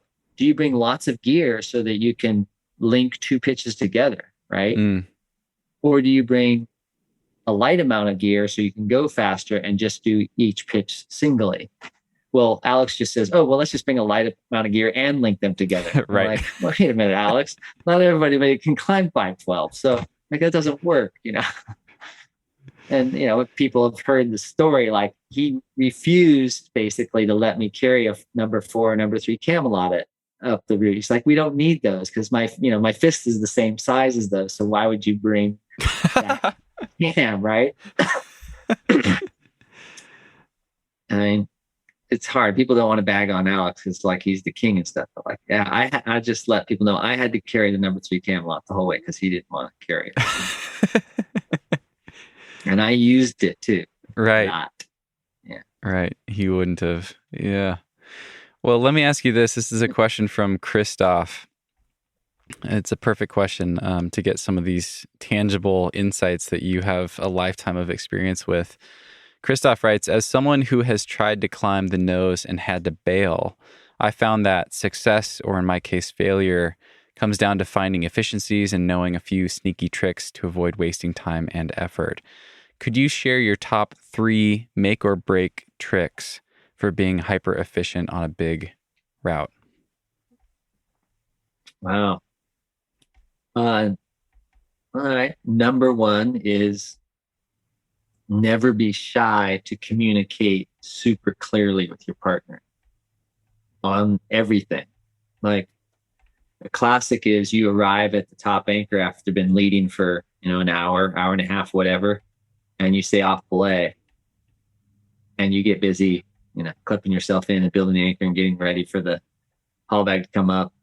And you're like, okay, ready to haul the bag. And the guy's, your partner, whoever he or she is like, well, I didn't know you were off. And they've just been sitting down there, thinking you're stopped at a hard part. And so they have gotten to do nothing while you were up there off belay and doing your business, right? That's the number 1 suggestion, is be super clear on communication. So when I say off belay when I finish a pitch, I know and expect and agree with my partner that they're going to say, okay, you're off belay once they take me out of the gree or whatever device they're belaying me with, so that I know they heard me, right? And I even go one step further and I say thank you when I hear them say that, so they know I heard them, so I can get busy doing my thing and then get busy doing their thing.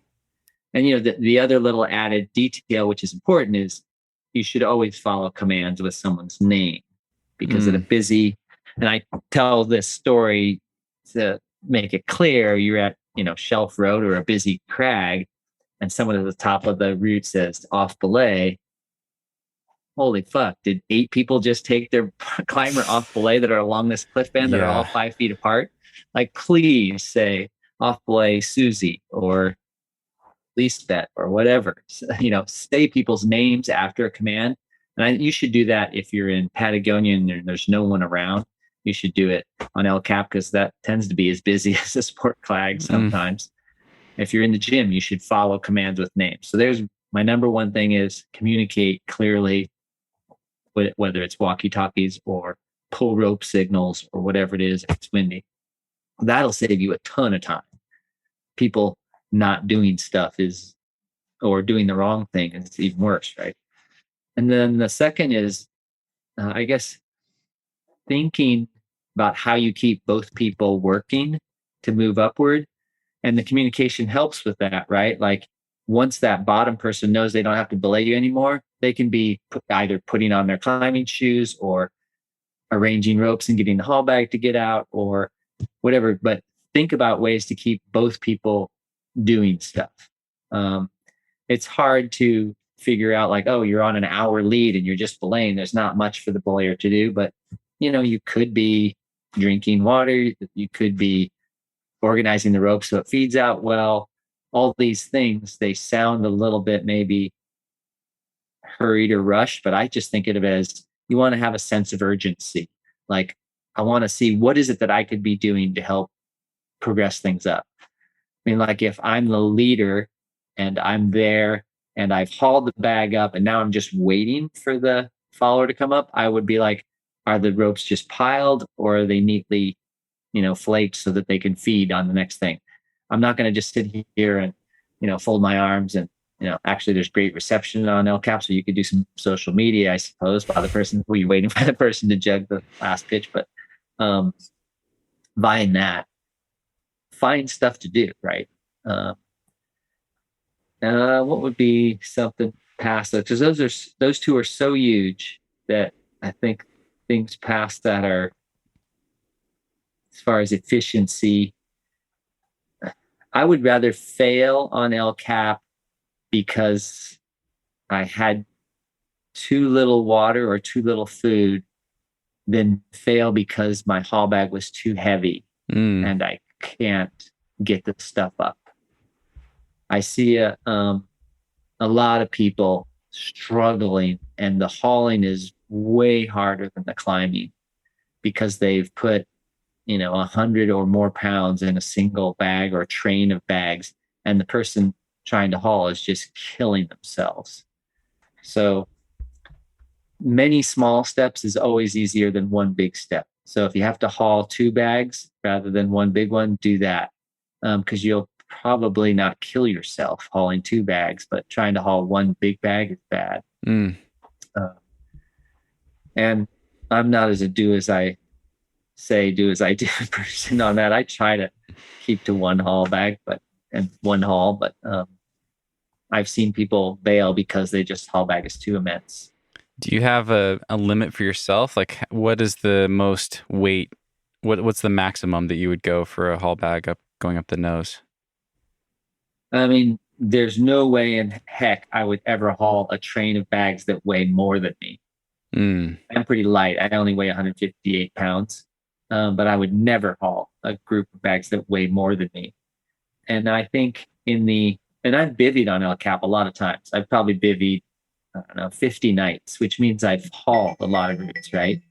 I think 1 out of the 50, 60 days I've hauled bags, I've done a 2-to-1 or more than just the over the pulley haul. Oh. Like putting that extra ratchet down and doing a 2-to-1 or a 3-to-1 back and forth thing. Yeah, there's something wrong if you've got to make the bag that heavy. And I've done it with a group of 5 people, right? And with a group of 5 people, what you do is you make the followers work, which means they wear backpacks, right? Yeah. I mean, a common thing is that the nose, how it hurts people is the first half of the nose is low angle. I'm putting my hand here. Zoom. It's really low angle. And that's when your bag weighs the most. So it's the worst. And that's, people will bail after the first third because they've got this gigantic bag and they just can't fathom how they're going to finish. Right. So what you don't realize is the second half of the nose is vertical, if even gently overhanging, and the bag doesn't drag against any rock and it weighs less because you drunk a lot of water. So the hauling just gets easier and easier by exponential amount because it's not dragging and it weighs less.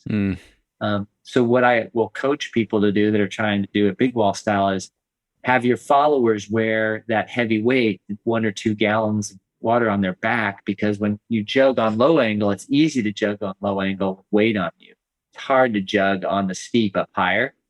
So your people following take the water out of the haul bag, not all of it, of course, but a gallon or 2 per person, and have them jug it on their back. And then once you get to the steep part, they don't have to put weight in their pack because 1, you've drunk it all, and 2, you can put it in the haul bag because it's not dragging anymore. So it's a nice little strategy for the nose, certainly, or any big wall that's got slabs. You got to drag heavy stuff off at the beginning.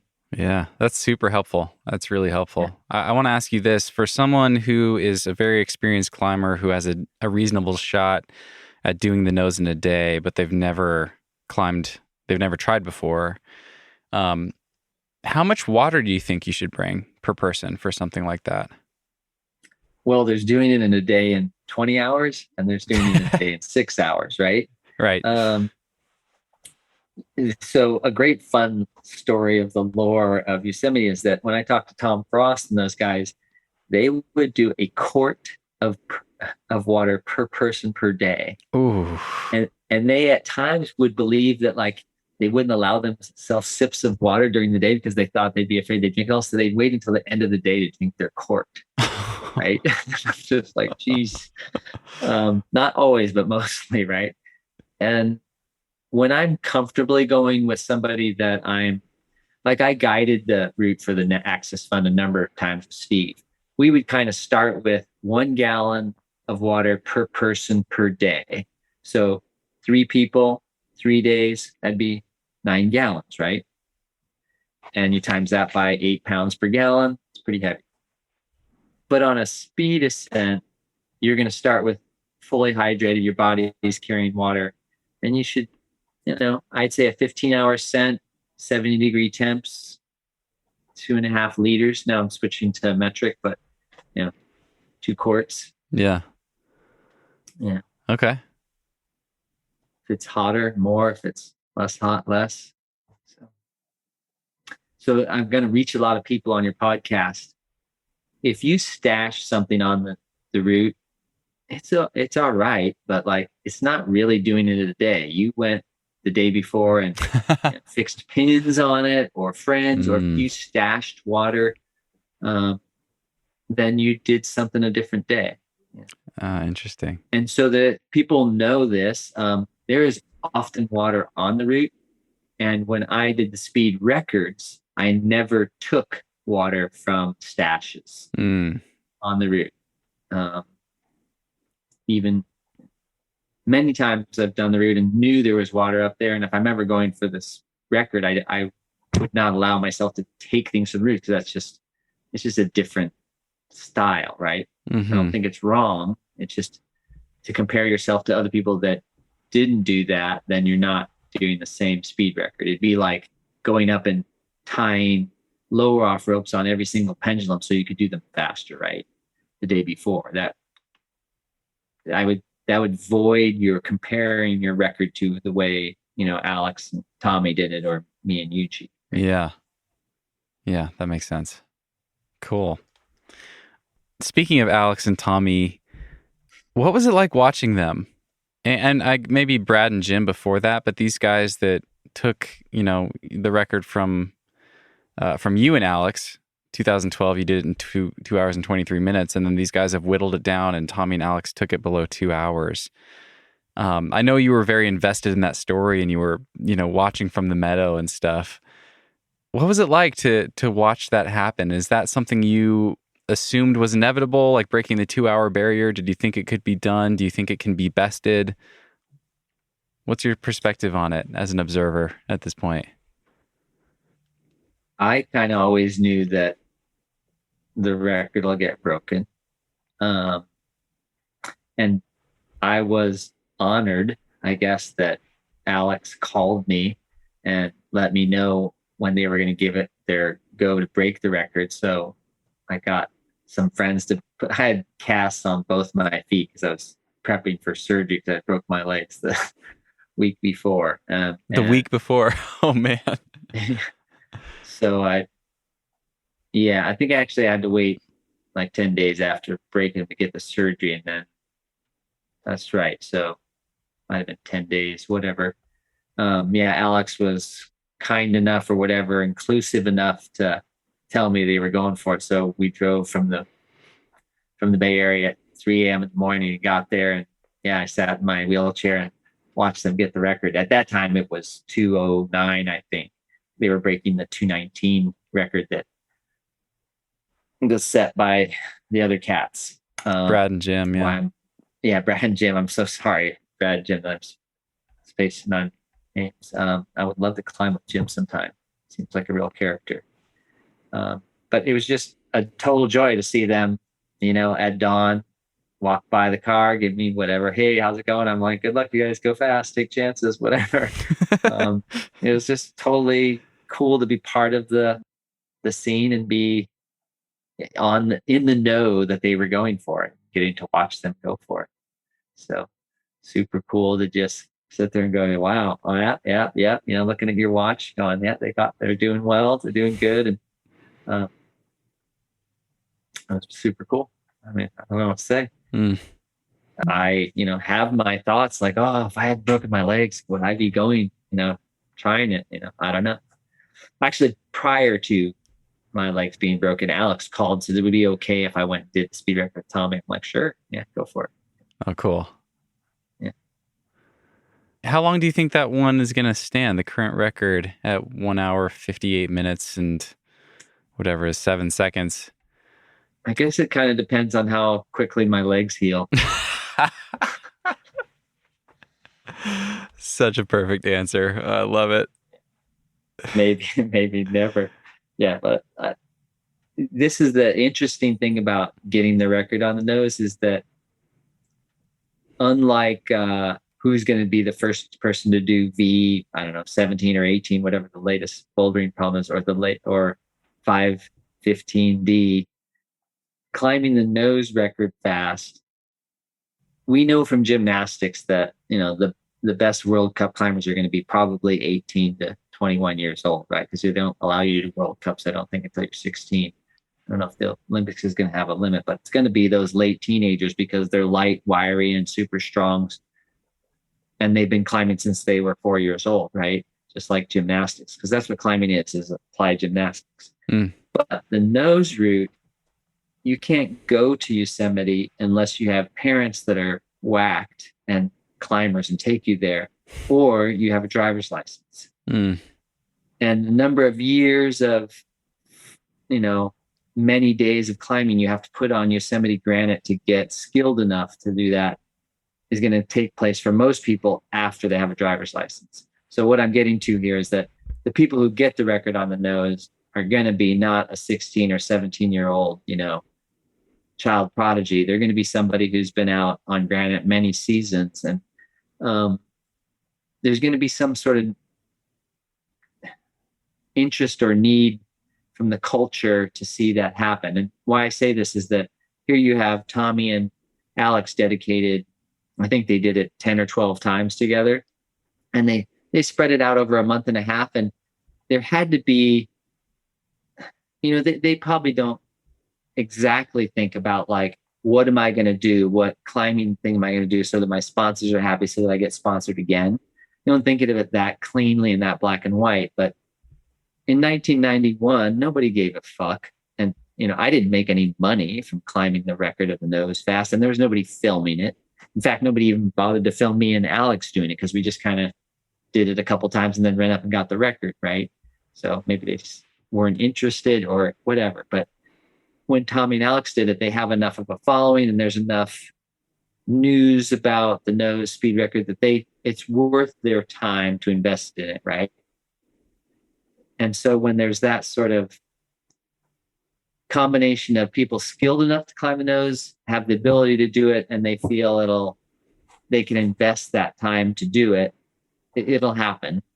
Just when that synergy of all those things coming together happens. Will it be this season or will it be 5 years from now? I don't know. But, there's been all these things like Emily Harrington and Jordan Cannon, climbing these big, long free routes in a day. And they certainly have the skills and the gifts to run up the nose in a day, if not, 4 or 5 hours. And it might intrigue them to see that they can do it. I will say that, doing it with Alex, there was never a time that there wasn't, 2 really good pieces or 3 great pieces between us. So I never felt unsafe with him. Same with Yuji. We would always have 3 or 4 pieces of gear between us. And, I like numbers and math. And I think I had an average of something like 31 feet of between pieces of gear when I led the first half with Alex. Wow. And that sounds like a long run out, But when you think that lots of that terrain is a fourth class ledge, that you like sickle ledge, and you go across in 5.7 and 5.6 terrain, and parts of El Cap Tower are 5.5 and 5.4.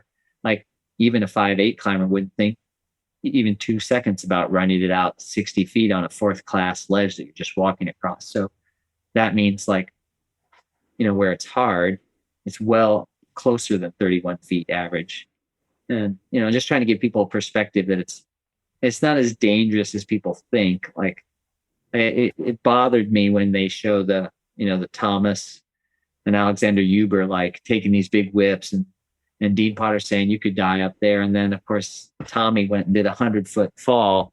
It's like, I never took a fall ever since 1990 with Steve Schneider. I never took a big fall with Yuji going for the speed record.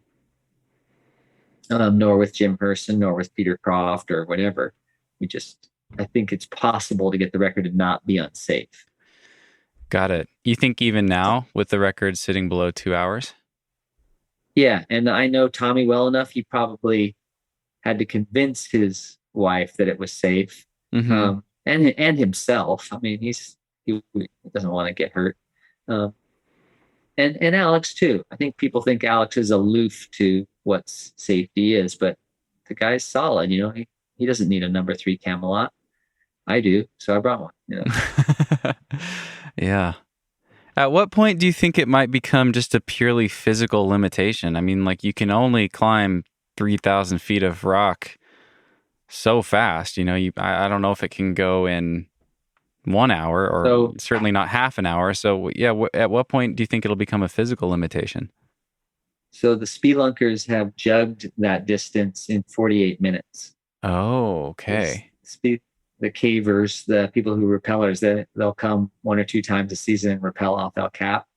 They can actually rappel the whole distance. The record's something like 7 minutes. It's crazy. Oh my God. They're like pouring water on their device, but they have ascended it in 48 minutes.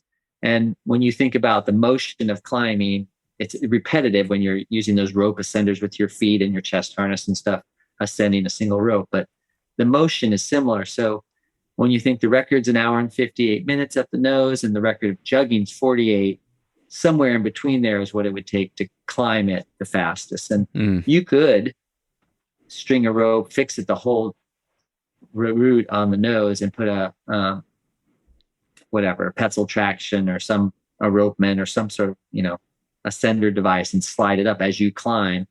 And there's no doubt you could climb it faster than 158. Probably even you could, not knowing what your skills are. I mean, after some practice, you certainly could, because you're not dealing with placing gear, taking gear out. All you're doing is clipping and unclipping your whatever device you're using to hold you to the rope, Petzl mini traction or whatever.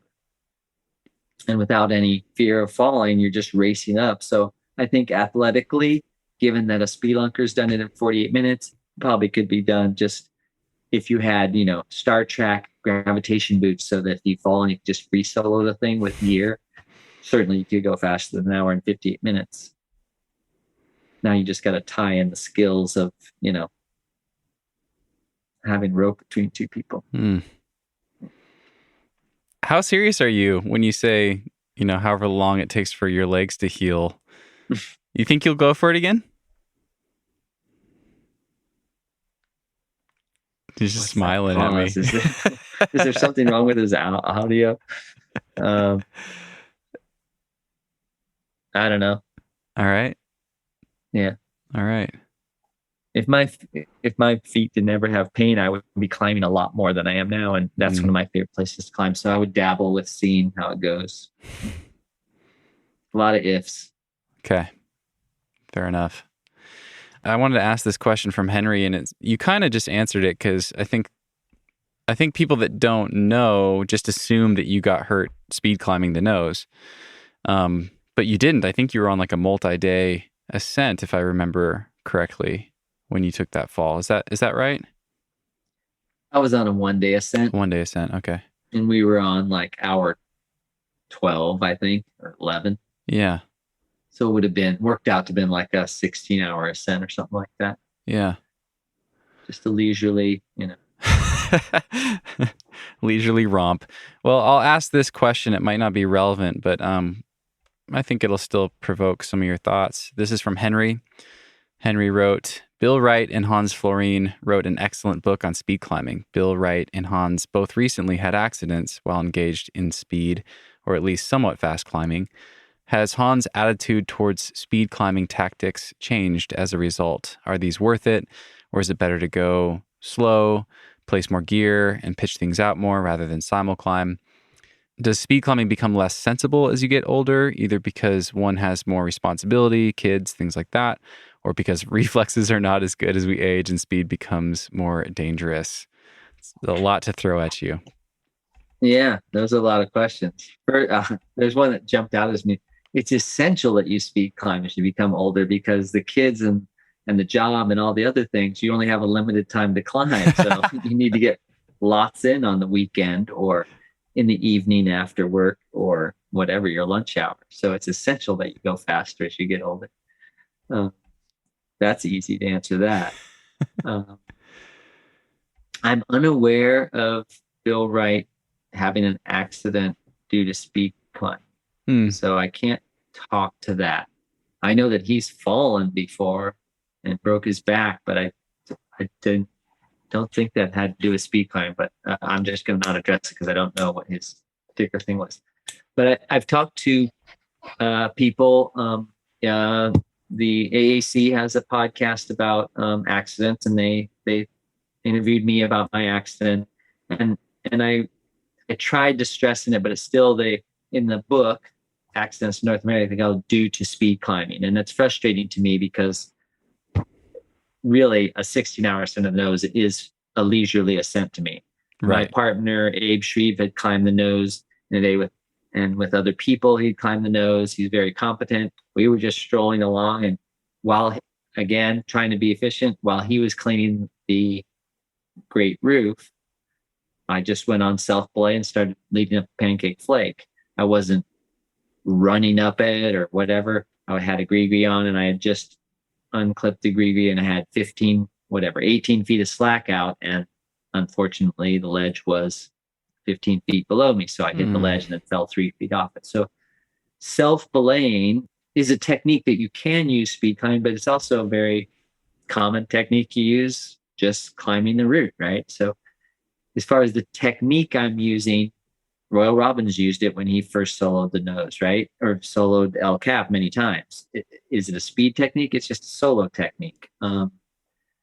We were short fixing. Yeah, I fixed the rope for my partner. So you could say that's a speed climbing technique, but it wasn't that I was speed climbing that caused me to get injured. It was that I placed the nut. I didn't place it well. And I had a little bit too much slack out on my self-belay lead line, and I hit a ledge. I've climbed past that section there 109 times prior to that, right? And it's kind of like a truck driver, right? That drives 1 million miles in 5 years. They're out there on the road driving 1 million miles safe. And then when they get in an accident, are they doing something dangerous? Well, they're way more safe than you. They did 1 million miles without an accident. I mean, I've been climbing 38 years and I've never been rescued. Kind of crazy. Yeah, I've helped with some rescues, and I've been injured bad enough that, it wasn't a good thing. I broke my thumb. I fell 35 feet. Again, that wasn't speed climbing. It was in Patagonia. I tumbled down something and broke a thumb out of which I probably should have broken my back, but did. So I think speed climbing draws your focus, and you're often safer because you're moving with urgency and with focus. I point out a normal ascent of the nose where you're belaying somebody for 1.5 hours on a pitch. You have time to look around at the clouds behind you, to think about bills that are due the next week. You have time to take your focus off task at hand. When I'm belaying Yuji and he takes 5 minutes to climb 100 feet, like, I am focused on belaying that guy. I'm crazed about taking care of him. And my focus is not off anything but climbing for that 2 hours and 37 minutes that I'm on the route with Yuji. Nothing else enters my mind other than how can I belay him safety, climb safely, take gear, nothing else. But when you're on a route for 3 days, your mind's not going to be focused every minute at climbing. You're going to think about other stuff. And I'm not going to say it's crazy dangerous. It's just to equate going fast with danger. It's not a foregone conclusion at all. So what was the guy's name that asked that? Henry. Yeah, Henry. Moving urgently, quickly, getting lots of climbing in is heck of fun. And it often draws your focus so that you're not thinking about the bills. It's the reason a lot of us climb is because you're not thinking about the bills that are due the next day when you're trying to pull that, draw off your thing and reach up and your forearm's about to go and you make the clip and you clip in like, wow, you're, 100% of your focus was on getting to the top of that 511B project that you were doing, or 513 or whatever it is. Or for that matter, going up a trad route at the Cookie Cliff, right? So, yeah, I don't equate or make it a foregone conclusion that going faster is less safe at all. I just put tons of mileage in, so I don't want to say it was bound to happen, but there's lots of alpinists that it's a lot more dangerous to be an alpinist, I think, than a rock climber. And lots of them that have not lasted 10 years, let alone 35 or 38 years. So it's choosing where you want to go, I guess. I don't want to go climbing. I don't want to go at all. I like all the stuff I'm doing. Well, awesome. I think that was a really good answer. Thank you for that. I think you make a compelling argument for sure. A good spokesperson for speed climbing. Let me ask this question from Hazel Findlay. This cracked me up. Was climbing the nose with Hazel your slowest time? Hell no. Hell no. All right. Nice, Hazel. I kind of figured. Yeah, she definitely was one of the notable things. I mean, she's incredible, right? She's super incredible. Had a father that taught her climbing when she was teeny tiny, young. And I'd say if I could award her something of all the people I've got to climb with, she's by far and away the most competent at handling ropes and dealing with gear of any person I've ever climbed with at her age. Wow. Yeah. I don't want to say woman or man because it's true of any person as young as she was. So she's been climbing for a long time and doing trad climbing for so long. It's just such a pleasure to arrive at an anchor and she's just got shit together. It's awesome. Nice. That's cool to hear. And didn't she insist on climbing the whole thing instead of jugging all the follow pitches? Yeah, I mean, she insisted we didn't bring jugs. So yeah, that's awesome. And after having done the route, that many times, it was interesting that I just thought like, wow, I have actually never climbed without jugs. So yeah, let's do this. Nice. Took an outside person to get me to try something new. It's fun. Have you ever free climbed El Cap? Well, with Yuji, after we did it in a day and a half with his friend Kenji, we went up in a day and we free climbed everything on it except the Great Roof and changing corners. And, Yuji, in his mild sort of funny way, says like, yeah, we could free it, but it would just take a lot of work. And we just did it in one go, the whole thing. And I think we didn't red point the 12C down low from sickle to adult, but we free climbed every move and did it like one hang. And then the Great Roof, he probably did every move on the Great Roof but one, or whatever, a meter of distance. And the same thing with like the changing corners, he free climbed everything on it but like whatever, just the one transition, like 2 or 3 meters. So yeah, he's super gifted free climber. And I was really probably one of my top free climbing times of Yosemite climbing at that time when I went with him, and I got everything free except for the Great Roof and the changing corners too. Yeah. So.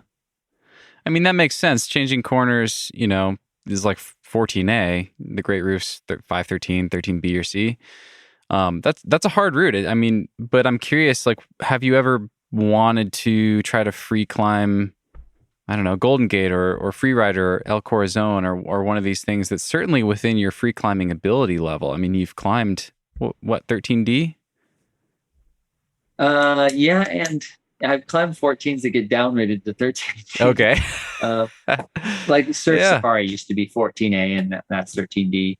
I haven't, and that's probably at that one. And then I did a first ascent in Santa Maria at Mr. Lee's area, which hasn't had a second. And we think it might be 14A, 13D.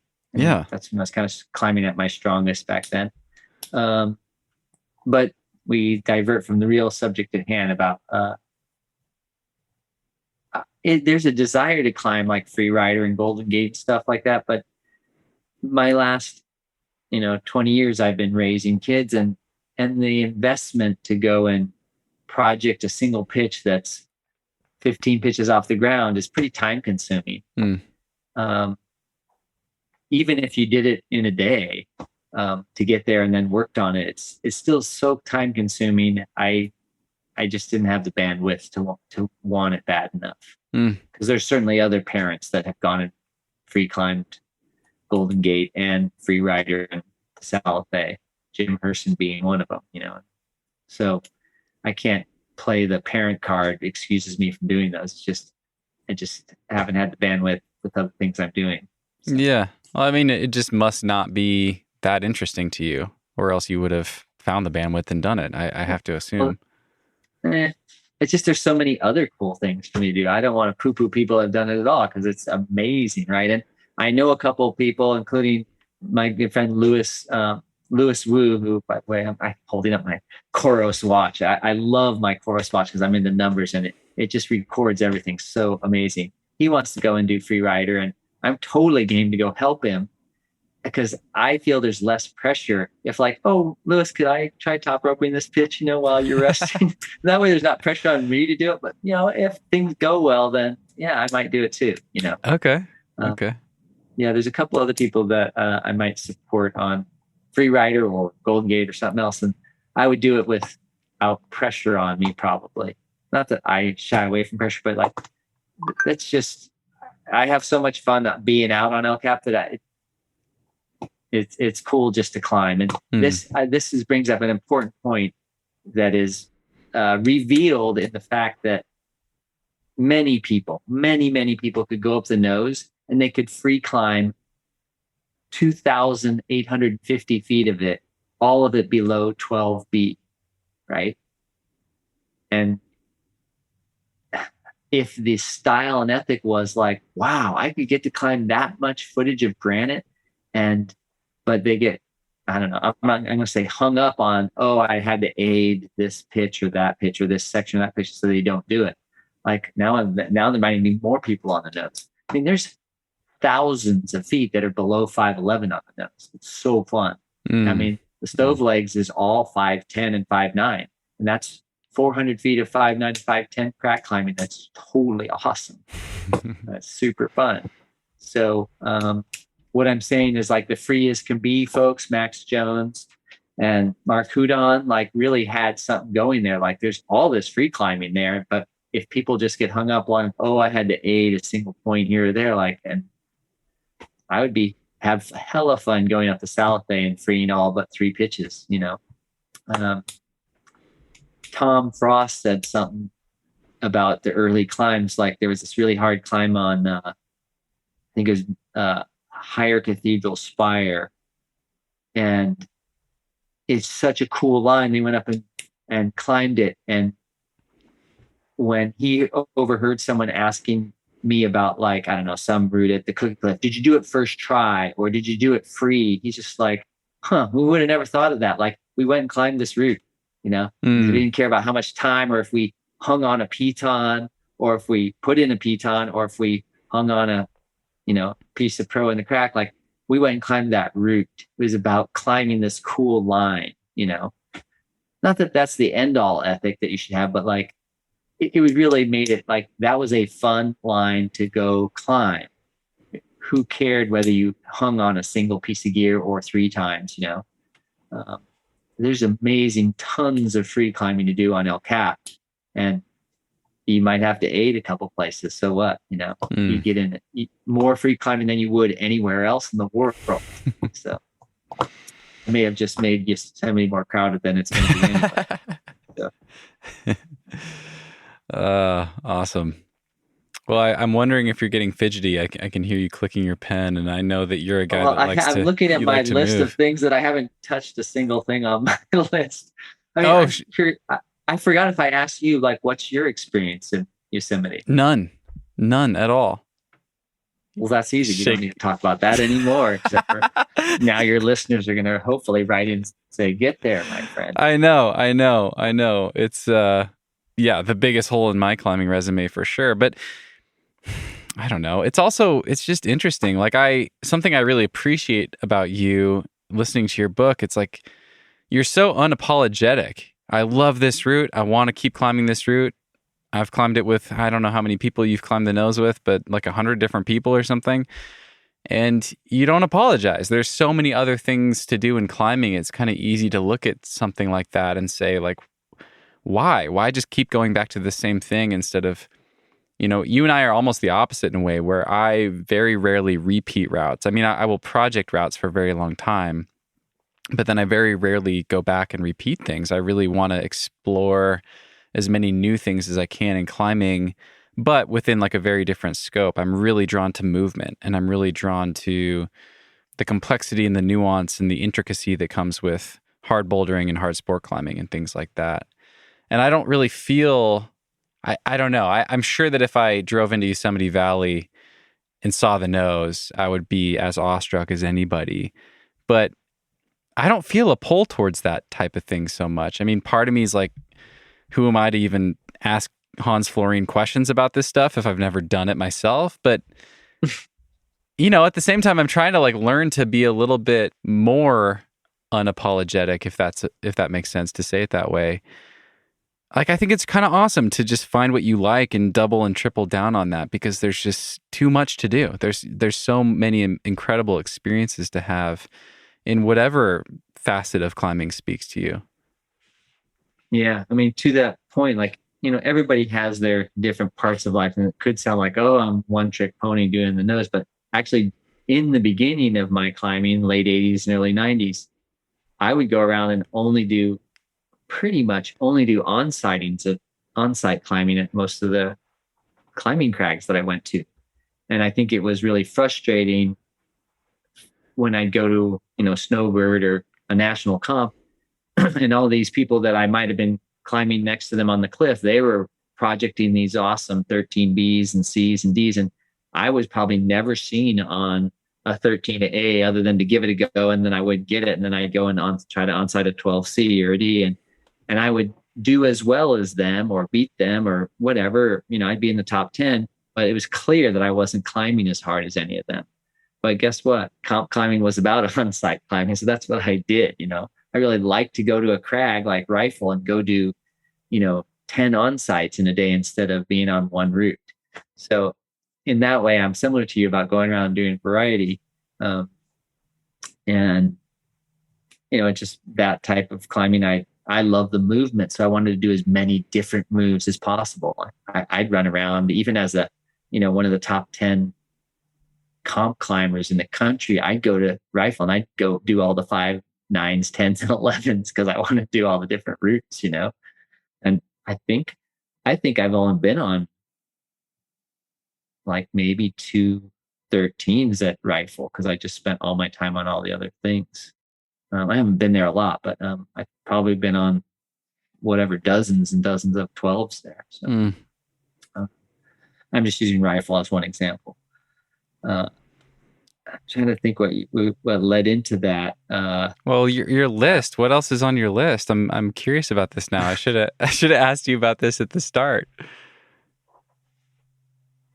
I've been a little bit erratic the last year and a half. My son just graduated from high school this last year, and so now and then I have a daughter who's 21. She's at college, and so I have freedom to, I guess, be somewhere for a bit and kind of focus on something. Right now, I'm in Kentucky, and I think I'm gonna stay here for a few months. And I actually went on 8ANU. Many of your listeners will know what that is, but 8A .nu. It's a website where they rank everybody's stuff. And I went in there like, oh, I'm going to fill in all the climbs I can remember I did and see where I rank, and this is fun, like CrossFit. Like you can go into CrossFit and you can go into 8ANU and say like, which country are you ranking? Because like, I think I'm 6,228 or something ranked in the world of the people on 8ANU. Of the, I don't know, 34, 50,000 people ranked. But then you can say how many in the country. And I'm like, oh, I'm 600th in the country. Then you can say, age group and look. So you can whittle down until you finally are first. If you say like 55 to 55 and a half years old, living in California with blonde hair, I'm first in that category, So to say what I want to do next is like, I filled all that in. I'm like, oh, I'm going to just set some arbitrary, I'm going to try to move up on the list 500 or something, or I don't know, a couple hundred or something. Because I'm here in the Red River Gorge and there's tons of sport climbs I haven't done here. And so for every, 7A or 12A you do, you go up in the ranking a little bit or something. So I think it'd be fun to just go around and get a guidebook and tick it off, old school, click off with your little magic marker. I did this route. See if I can fill in the guidebook of different routes I've done here. Be fun. Yeah. Awesome. And I plan to go back to Yosemite and do some El Cap routes in the spring. So new ones or repeats? I hope to do some of both. Okay. Really. I'm now remembering what I need to circle back to. Please. Was the thing you mentioned, and it should be actually emphasized that it's not that I've climbed the nose 110 times so much as that I've gotten to climb it with over 100 different people. And most mountaineers will climb Everest once if they climb it at all. And it'll be the most memorable thing in their head, in their mountaineering experience. Most rock climbers will climb the nose only once, and that'll be super ingrained in their memory. Those 103 or whatever people that I've climbed the nose with, I'm in their memory. I got to see them at the top of that 2-3 day effort of work or 1 day effort of work, and the look on their face, and I'm in their memory. So in their life, I'm immortal because it's such a incredible, memorable thing in people's lives to do. So that's why I keep going back to it. And to bring it around to like, just, when someone has project whatever, whatever route they're projecting for days, and then they top out and they finish and they're so elated, and you're there, either you're belaying or you're there, you're part of that memory because it's, they've worked on it so hard, right? The nose delivers that experience to everybody that does it, right? Especially if it's their first and only time. It may get washed up if it's like their third 513B they've red pointed this month, but it's similar, if it's something they've worked on a long time, right? They're going to remember that day they sent it. So, oh, that's easy to get drawn back into that when people keep reminding you how cool it is and how fresh. That is super cool. I really love that. That's a really, you being immortalized in their memory is a really cool idea. That makes me want to ask, let's flip it around. I mean, I can imagine that after climbing it with 103 different people, it's a lot of different people. It's a lot of different memories, but this doesn't have to be the nose. Who are the people that are cemented in your mind because they shared a really meaningful experience with you that was meaningful for you, that was, a bigger challenge or a bigger achievement or whatever? Well, there's part of that question is who's affected me maybe most in climbing. And that would, with no equal, would be Steve Schneider. Shipoopoi. Yeah, Shipoopoi, Steve Schneider. He's he's so competent at climbing, and at the same time can be so ridiculous and silly. Like those two things. Yuji Hirayama is the same way. He can be super funny, dancing and partying with people at a discotheque in France, and then just dead serious, nailing his 513B red point or 514B red point at the crag. Like he can focus like a freaking laser and get to the job at hand, and he can be super funny. Steve's the same exact way, and he's just taught me way more than any other climber. Not only how to like put a cam in and take it out and that sort of stuff and do aid climbing, but how to like be chill and go into like a new cliff you've never been to and meet people and have humility and I don't know, raise everybody up, I guess. So Steve Schneider had a huge effect on me. Eric Weinmeyer, for those who don't know, he's blind. He's been blind since he was 12. He's done 7 summits, the 8 summits, count Karsten's Pyramid. And I've gotten to climb the nose with him. I've climbed at gyms with him. I've gotten to go do some alpine climbing with him and trek through the jungle with him. And him, along with Craig DeMartino, I've been fortunate to be invited in with people who have what we call, disabilities or handicaps or whatever.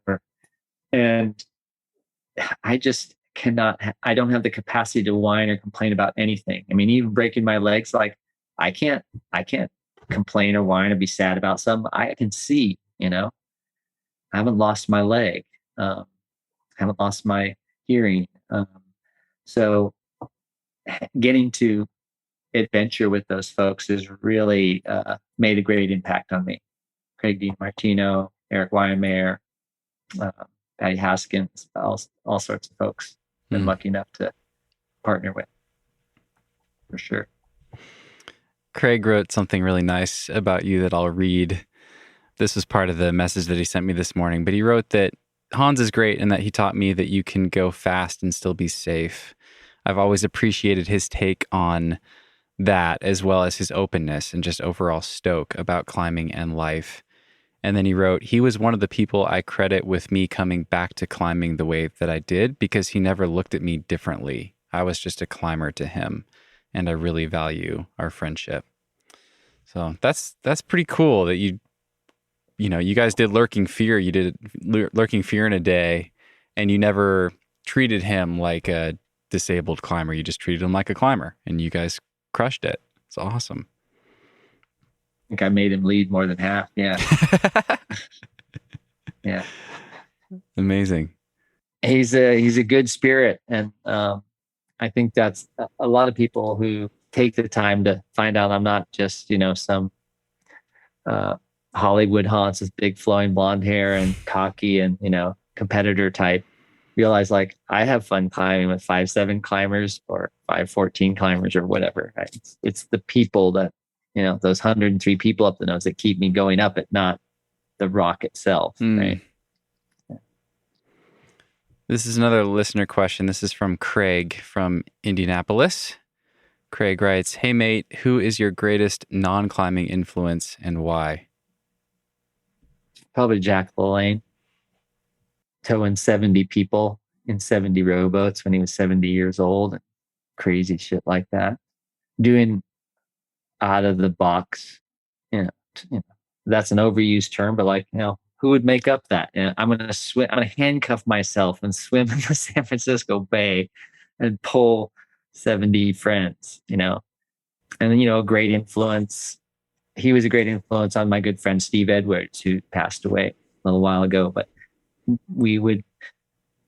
I think Jack LaLanne and Steve Edwards both did things that they themselves thought they couldn't do. Like Steve Edwards would take on challenges like, for my 40th birthday, I'm going to do 400 different boulder problems. And you're like, there's no fucking way you can do that. Oh, well, I'm going to start. I'm going to try. Okay. there was more pride in making a challenge so hard that you failed at it than making a challenge that you could do. That was a great basis of Steve Edwards and his birthday challenge sort of thing. So I'd say Jack LaLanne, who was not a climber. Steve Edwards he was everything. He was a golfer. He was a basketball star. He was a baseball guy. He was a climber. But so I should stick with non-climber Jack LaLanne. Yeah. Awesome. Yeah. Can we ask who my favorite movie star is right now? I think his name's Ryan Richardson. He's the guy who plays Deadpool, dude. Ryan Reynolds. He seems super freaking funny and blasphemous and disrespectful to everything on earth. Yeah. You seem like you resonate with that very dry sense of humor. Yeah. If Reynolds is listening out there, dude, come. I'll take you up El Cap. Oh my God, that would just make my life if that actually happened. If Ryan Reynolds listened to this podcast and climbed the nose with Hans Florine. There's so much that you've done in your life aside from all the things that we've been talking about in this whole conversation. I mean, it's just the number of ways that you've made a living is fascinating to me. The diversity of your experience in the corporate world and business world God, we could have a whole 2-hour conversation about those things. But I did write down 2 questions from our first conversation that I really want to hit on here. And they're parallel questions. But the first one is, what are a few of the skills you've gained through climbing that have helped in other areas of life? Doing hard things, pushing through things that, maybe you failed at first, but then you succeed. Me and my wife, Lisbeth, started this thing called DHT Challenge, which is Do Hard Things Challenge. But, in climbing, whether it's a boulder problem in front of you at the gym, you can't do it. You try 7 ways, you can't do it. Then somebody comes up and they can't do it either, but they show you a way that maybe you can, then you do it. I think being able to do things in life that are hard at first, then they become easy. Or they become possible. The impossible becomes possible. And you learn that, every day you go and boulder or sport climb or big wall climb, you learn that you can hit things that are really hard and then get over them. Or you can fail at something and then come back and succeed at it. So, I don't know whether you're studying for a real estate license and you fail, you can go back and take it again. Or if you trying to pass your CPA exam, you can take it again. I think that's the biggest thing.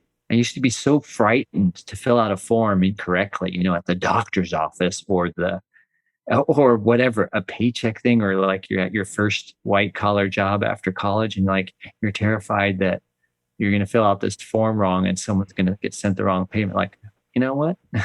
It's not going to end the world, right? And you're probably not going to get fired as long as you're getting shit done. So try new things for sure. Do hard things and try new things. That's what I learned from climbing. On the flip side of that, what are a few skills you've gained through other areas of your life that you've been able to apply to climbing? And I just have a 1-word note here that says manufacturing, and I genuinely don't remember what that means. I wonder if it means anything to you. Well, I got my degree in economics with a minor in production operations management and human resource management. And in production operations management, that's a lot of syllables and a lot of mouthful, but you're trying to find the most efficient way to make the Ford Motor Cars line company go through quickly and have 0 defects. You're trying to improve everything, how many cars you can get out at the end of your production line at the end of the day, or widgets, whatever, and at the least cost and at the highest quality, all these things. They have lots of different terms for it in modern business stuff. You can get certified in 6 Sigma. And when I was doing it was APICS, American Production Inventory Control Society. You get certified, kind of like a CPA for accounting. You got certified in that. And it's a weird flip-flop is that a lot of mountaineers will come and talk to business people about lessons they learned on the mountain. Well, I learned things in manufacturing that I took to getting the speed record on the nodes, just handoff of gear and communication and, order of operations, doing a pendulum and different things like that. So yeah, I think I probably brought a lot from business to climbing, which is really odd because a lot of people will bring things from the outdoors to business, right? Mm-hmm. Which I've done as well. But yeah. And how are you making a living at this point in your life? I'm burning down my wealth right now. Oh no. Yeah, I don't know. It's not joking, but I did retire. I don't really call it. Stopped working at least 3 or 4 or 5 times in my life. Like I went and got a yuppie job right out of university, and I worked for a couple of years, and then I became a full-time climber. I did not become a professional climber. I became a full-time climber for 9-10 years, and then I worked again, touchstone climbing, doing some marketing, and then I mean, you asked what I'm doing now.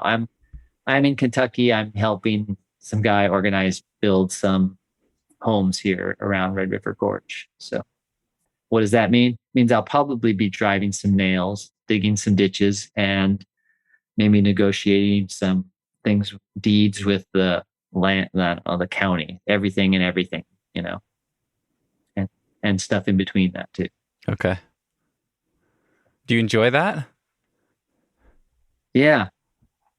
I moved up almost 2 years ago to Tahoe and started finding that like there's a huge need for construction laborers or people that knew the first thing how to use a tape measure and they were paying a lot to have stuff done. So I jumped on that, and I've bought a lot of Milwaukee tools, and I have fun creating stuff. I built a couple of bouldering gyms during the pandemic, and if anybody needs a bouldering gym built out there, check in with me. Probably I could fit it in somewhere. It's fun to build stuff. That's awesome. Yeah. On that note, where can people find you and connect with you? I think I'm most on the net on Instagram. Okay. And it's, Hans Florine, my account. And Do Hard Thing. DHT Challenge is the Instagram site too for the challenge thing I do. We just launched the 2022 list, and we have as many people signed up already as we did. It took 6 months last year to get this many people. We got them in the first few days. So awesome. It's pretty cool. And it's free. It's just this list of challenges to do for the year. Tell me more about that. Can you give me some examples? Like, is this daily stuff? Is this just like try to do these handful of things throughout the year? How does it work? Well, we provide this list of 100, I say we, the whole community, right? I get suggestions from everybody. What should be on the challenge list next year? It changes each year. And there is do 5 push-ups from your knees. Oh, wow. Really? Okay, done. But there is things like run a marathon. There's write a handwritten note to somebody and mail it to them. There's wave and smile to somebody you don't know at the supermarket. So there's social challenges, there's physical challenges, there's mental challenges, memorize 200 words from literature and recite it to somebody. Learn a new instrument, whatever. I'm saying in a tone of belittlement, but what I'm saying is we encourage people challenging themselves in totally odd ways, and we want them to send me and Lisbeth challenges we haven't thought of. Lisbeth is the worst for me. She does things that are really. She goes, "Well, talk to somebody about something that's been difficult in their life," and I'm just like, "Oh my god, I don't want to talk to people about their mom dying." Or she's like, "Well, that's how you get to know people," and I'm like, "Oh, all right, that is hard for me because I want to talk about fun stuff." So that's the challenge list. It'll surprise you what oddly different things are on there. And we have a whole community of people that share what challenges you did, and you make up some of your own so we can learn from each other, new challenges to do. Super fun. Highly recommend it. That's awesome. And it's free to join the list and get the list, or join the the group and get the list. There's no catch. Give us your credit card or anything like that. It's just It's just goofy, me and Lisbeth trying to encourage people to do crazy stuff. Pre-pandemic, we were going around and doing challenges with people at gyms and places, and we're going to start doing that more as, hopefully, presumably there's less restrictions. But yeah. How long have you been doing this? Well, I started it in 2011 when I was managing Diablo Rock Gym, one of the Touchstone climbing gyms, and we did it with a lot of things like at the gym, climb 3 blue routes, right? You imagine, well, you got to have a climbing gym for that, or campus board this, that, or the other, or do the traverse around the main wall or something. So there were things that were specific to the gym, but then I started making every year, like people, well, how about climb a 4-pitch route, which was outside the gym. People loved it. Like, wow, you're encouraging people to go out. I'm like, yeah, of course. Why not? Do a 100-mile bike ride or do 60 miles in a day or something on your bike. So there's, go on a body of water in a kayak or a stand-up paddleboard or a raft, getting people to go ascend a peak that you haven't ascended before, more than 10,000 feet or something like that. So yeah, that just gained steam every year. We made a t-shirt for people to win, and we had some prizes at the end of the year. It's good, fun stuff. So. Are there any challenges that really stand out in your memory? Things that you wouldn't have done otherwise that led to a really memorable experience or a formative experience? Oh, yeah. I mean, we had do a gross number of routes, which is 144. For those who don't know, it's 12 12s. And I did it at a number of gyms in the Bay Area at Touchstone gyms. And it was just exhausting. I would never have climbed 144 routes if it wasn't for the challenge community following me. And a couple other people did it too, along with me. So I wouldn't have done that without that challenge. We did other fun things like go to 5 different gyms in a day and do 5 routes and 5 boulder problems at each one. Like just totally, as climbing is, it's ridiculous, but it's just fun to go around and do that, So amazing. What is something in your life? This can be climbing related, this can be activity related, or totally other, learning a new skill, whatever. What is something that you are excited about right now? I'm actually really excited about building relationships here in Kentucky and getting some homes built, for people. But it's like climbing El Cap 110 times. It's actually really about the people you meet that got to do it with you. This is the same thing. I'm learning. They have an accent here in Kentucky that's funny to laugh at if you're from California, but there's just a sweetness to them here that it's cool to meet new people, and I have a purpose in meeting them here. It's kind of like going climbing in Europe. You got to Europe because climbing, and you're meeting people you're there for a purpose beyond just going to the Louvre, maybe. I'm here in Kentucky for this purpose, and I'm meeting all these people in the industry of building, and it's fun. Really looking forward to it. And finally, what is next for Hans Florine? Move up in the 8A NU rankings. That's all totally quantitative, competitive thing. I love that so much. That's. Do you have sport climbing projects, or is this just going to be through like harder and harder on sites and just doing more volume of new routes?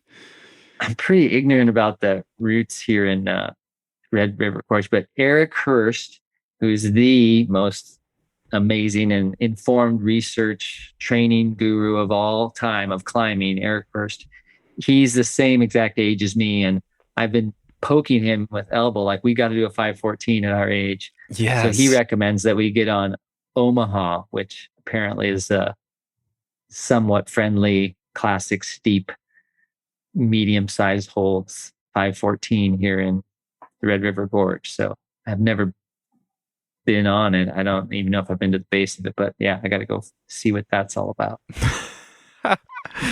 Yeah. I love that. That's amazing. He's going to have you on a training plan for this thing. You're going to have the schedule down to the minute when you're going to show up at the base of the cliff. Can't wait to hear how it goes. Yeah, that I do like about he's pretty regimented, so we get along on timing stuff like that for sure. Well, Hans, this has been So much fun, man. It's I really, really enjoyed your book. That's something I want to point people towards. You graciously sent me a copy of your audiobook, On the Nose, and you read it. It was really fun to hear you read it. And there's it's fun. It's like kind of I mostly listen to audiobooks that are just the narrator, just the spoken words, but there's sound effects in this one. There's like the sound of jangling gear and like the wind on the wall and some cool stuff that kind of makes you feel a little bit like you're there, you know? And I enjoyed it. I enjoyed it a lot. I learned so much about you. I learned so much about the history of climbing in Yosemite and the nose and this chunk of rock that's so iconic across the world. And yeah, if people want to go check that out, I believe they can find it on Amazon or on Audible. Is that correct? Yeah. Audible and iTunes, yeah, and it's on my site. Okay. Do you make more money if people my site? Yeah. Do you make more money if people buy it from you? Okay. I think it's 70 cents if you buy it at Audible, and I get $13 or $14 if you get it from me. Okay, perfect. Hey, and I have to throw out Peter Darmy, climber from the Gunks in New York. He's a Grammy Award-winning editor. He's the one who put all the cool sound effects and made me sound good in the book. Yeah. And of course, Jamie Moy, my co-author, made me sound good. She used my wardrobe of words in the book. So it's great. Yeah. Amazing. Well, yeah, really appreciate your time today. It's really fun to get to know you a little bit better. Any final thoughts? Anything on your list sitting next to you that felt important to share?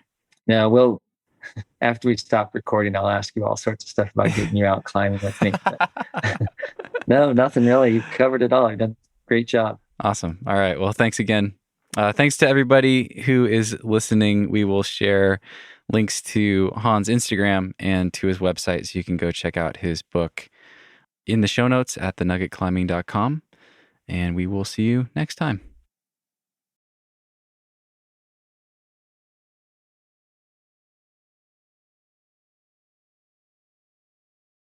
Hello, my friends. Before you go, don't forget to check out PhysiVantage.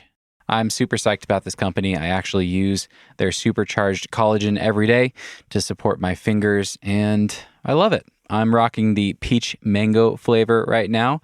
I just throw a scoop in a shaker bottle with about 12 ounces of cold water, shake it up, and have a tasty little tropical shake. I actually drank one just before recording this outro. To check out the supercharged collagen, along with all of the other outstanding PhysiVantage products, head over to PhysiVantage.com and use code NUGGET15. At checkout, you'll save 15% off your next order. And check it out and let me know what you think. Also, be sure to check out Crimpd. Head over to Crimpd.com or find the Crimpd app. That's the word crimp with a D in the App Store. It's also available on Android. And try it out for free. The free version gives you access to 75 different workouts created by professional coaches Tom Randall and Ollie Tor of Lattice Training. So they are super legit. The flexibility workout I'm doing right now is called hip and leg flexibility. They make stretching super easy. So go check it out if you hate stretching like I do. And finally, if you loved this episode, you can learn more about Hans, Hollywood Hans, as he's affectionately known in the climbing world. You can learn more about Hans Florine and find his books and the Do Hard Things Challenge and all the things in the show notes for this episode at thenuggetclimbing.com. I'll be sharing photos of Hans at The Nugget Climbing on Instagram, so be sure to follow me there. Be sure to share this episode with your friends. Leave a rating or a review on your podcast app of choice if you are loving the podcast. That's a great way to help me out. And that's it, my friends. Thank you for listening to the very end. I hope you have an amazing week, and we will see you next time.